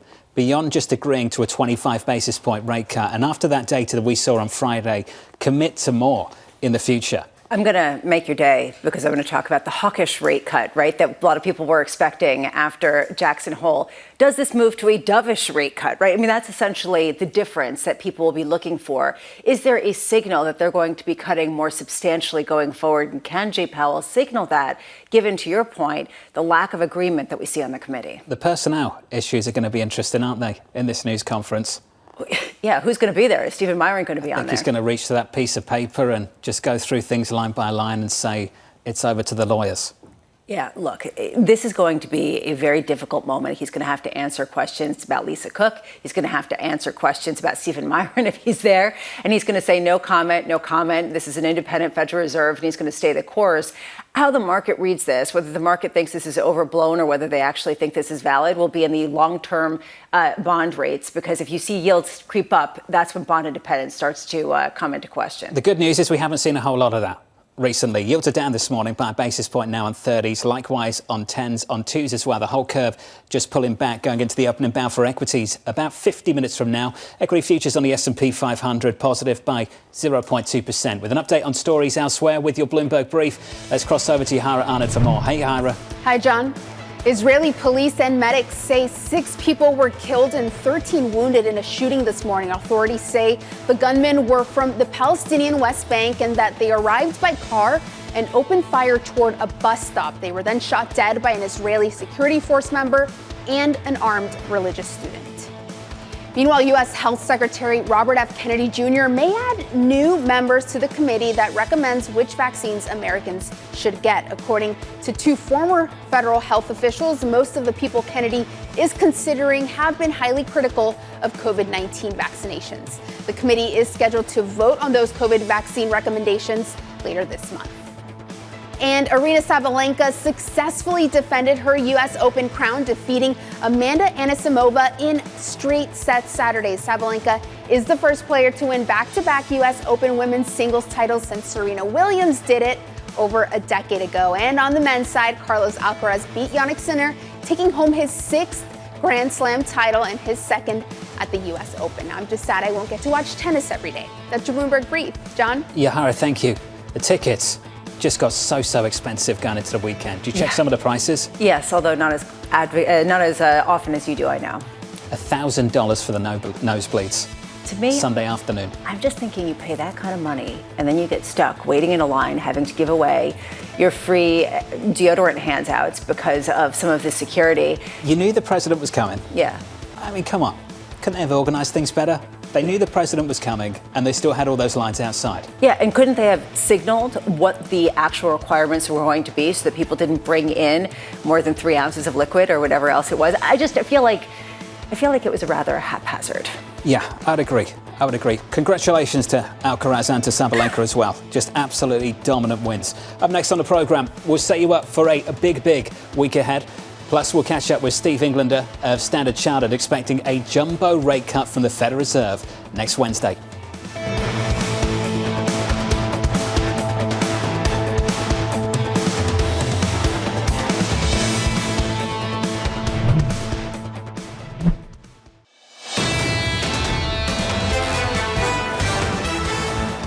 I think some of the risks have sort of transferred more to labor. And demand destruction coming from a weaker labor market. If you get a really bad print on inflation this week, then I think the long end could easily go up. But the front end will go up as well, right, in terms of yield. So, and if the labor market continues to weaken and inflation isn't quite as bad, hangs out maybe at 3.1%, the entire curve could fall. That was Mike Contopoulos of RB Advisors looking ahead to inflation data later this week as we count you down to the opening bell. Equity futures on the S&P positive by 0.2%, on the Nasdaq 100 higher by about 1/3 of 1%. The small caps doing okay, up 1/3 of 1% also. As we look ahead to the week ahead, here is your trading diary for this week. Tomorrow, payroll revisions and Apple's iPhone event. On Wednesday, PPI data. Thursday, CPI, plus another round of jobless claims and an ECB rate decision. Then going into the weekend, it's UMich consumer sentiment on Friday. Then next week, it's the Federal Reserve. Steve Englander of Standard Chartered writing, we think the August labour market data has opened the door to a catch-up 50 basis point rate cut at the September Federal Reserve meeting. Steve Englander joins us now for more. Steve, good morning. Good morning. Can they find consensus for 50 next Wednesday? I don't think they can find consensus for 50 and let's keep slamming the market with 50s. I think they can find a consensus that says, the last 4 months payrolls have averaged 27,000. Had we known 4 months ago that that's going to be the average, we probably would have cut by now. So we're not going to do a token 25, we're going to do a 50 and then say we've moved much closer to neutral. We can wait and see. Are they conditioned by what happened last year? They cut by 50 and then it seemed like the data was a head fake. Not so clear because it's not as if there's been any real pickup in inflation and the labor market has deteriorated since then. I think politically it sort of shows them to be kind of neutral, that they can, they missed it last year and they cut, and that's the reason they subsequently gave, and now the data weren't that clear in real time. Now the data are more clear, so they're saying, okay, we're catching up. So you think that it would be appropriate for them to go 50 basis point, and more people are coalescing to that view. If they don't go by 50 basis points, do you think that that's a policy error? Yeah. Look, I think the data justify it. I don't think the data justify them saying we're doing 50 and we're going to keep on doing clips of 50. But I think it sort of says, you look at unit labor costs are going very weak, so domestic inflation isn't going anywhere. The signs that tariff inflation is sort of exploding, I mean, it's there, but it's not beyond what you would expect. And, as we were discussing the other day, if you take out the birth-death adjustment, which is questionable, payrolls growth is negative, which is, usually a sign that you ought to do something and probably should have done something already. Steve, what do you think so-called neutral is? What do you think that line of the sand is? Well, in sort of measured correctly, we think it's about 100,000. 70,000 That's the break-even rate for payrolls. I mean neutral for interest rates. Oh, neutral for interest rates. Probably about 3.5, 3.25. 3.5, 3.25. Yeah. So we're not a million miles away. No, that's right. We'll get halfway there with one cut. So there's a case for doing it, but I don't think they'd get a consensus to announce, hey, we're going to do more 50s. But I think there is a case. GDP growth isn't that weak. You look at the GDP now numbers. And even if you look at the labor market numbers, they're not catastrophic. This isn't 2008 or April 2020. A lot of the numbers are softish, either at the low end of like a growth or the high end or the mildest recession you've seen. But none of them are really signaling that you're falling off a cliff. So I think the idea that you sort of catch up to what where you think you should be and then wait and see, I think that's appropriate. Well, I think this is going to be the big debate at the Federal Reserve. We can park inflation because that's going to be its own debate. But on the labour market, which Chairman Powell wins? The Chairman Powell from the news conference, who anchored his view around the labour market on unemployment, or the Chairman Powell from Jackson Hole, who anchored his view around the labour market on payroll growth? Which Chairman Powell's going to win out? Look, I think I respect him a lot. I think he's going to say, Which Powell do you respect? Do you respect the July Fed Powell more or the August put it this way, Powell more? Plenty of times in my career I've said, look, I got it wrong. I think he's going to say, look, the data didn't play out the way we expected it to, so we have to adjust. So I think he'll be the Jackson Hole Powell. There is this question going forward, and it's really interesting to me that you see neutral as 3.25 or 3.5%, because that's not where the market is. The market is seeing a 25 basis point cut right now, next week, and then getting down to below 3% by the end of next year, which is fascinating. It's a different call than yours. Are we at a tipping point where the Fed can achieve a soft landing if they cut enough now, but will sort of precipitate some sort of harder landing if they don't? Well, if they just, basically build a wall and say we're not going to cut and don't even talk to us about it, I think that would be the wrong policy. If they said, hey, we're doing 25, we'll probably do 25 in November or late October, the world is not going to end. I think doing the 50 and then sort of being data dependent would be cleaner. If the Fed were to cut by 50 basis points, like you think, what would that do to the dollar?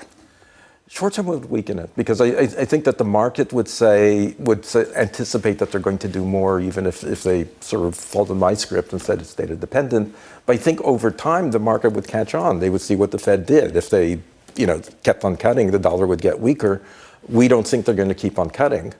And interestingly, there's some indications of productivity growth is picking up because the output side just isn't that bad. So, this is like, holding 1997, 1998. You have to be careful what you do. And so I think that they will be. Are you in the reacceleration camp for 26? There could be a bit of a pickup. Like I said, the GDP numbers are looking okay. And ultimately the hiring might resume once there's a little bit more clarity about what's going on and things settle down.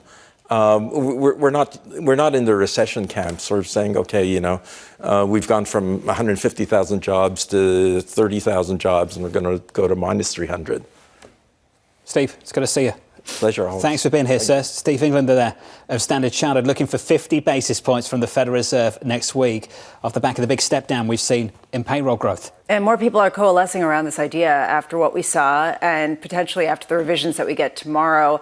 It just is fascinating. I really think right now is a black box moment where people are kind of struggling to understand what the paradigm is, because you could say on one hand, a 50 basis point rate cut, wow, that would signal a real slowdown. That's really dramatic. But when you listen to what Stephen Englander has to say, it's actually for a pretty positive, benign backdrop that actually doesn't speak to some sort of falling off the cliff moment. So, it's sort of a morass of lack of clarity. I think that's the strongest story that you can tell at the moment, is that the unemployment rate actually hasn't climbed that much over the summer, even though we've seen this massive step down in payrolls. The other thing you could point to as well is that jobless claims have just about held up. But that is the best story you can tell right now in the labour market, which is why most people believe this Fed cuts next week. I keep looking at the employment rate for people, or the unemployment rate for kids who just graduated from college. It is 10.6%. That is the highest it has ever been outside of a recession. People who are just trying to get into the labor market really struggling. If this were a healthy labor market, that would not be happening. It's hard to get a job right now. That's what we're being told, and that's what you see in the economic data. The week ahead includes inflation data, a big CPI print going into a Federal Reserve meeting next week. 25 or 50 seems to be the debate at the moment. It's not a matter of if, it's how big. Max Kettner of HSBC joins us tomorrow. Neil Dutta of Renmac, Amy Wu-Silverman of RBC, Amanda Liner of BlackRock. From New York, this was Bloomberg Surveillance.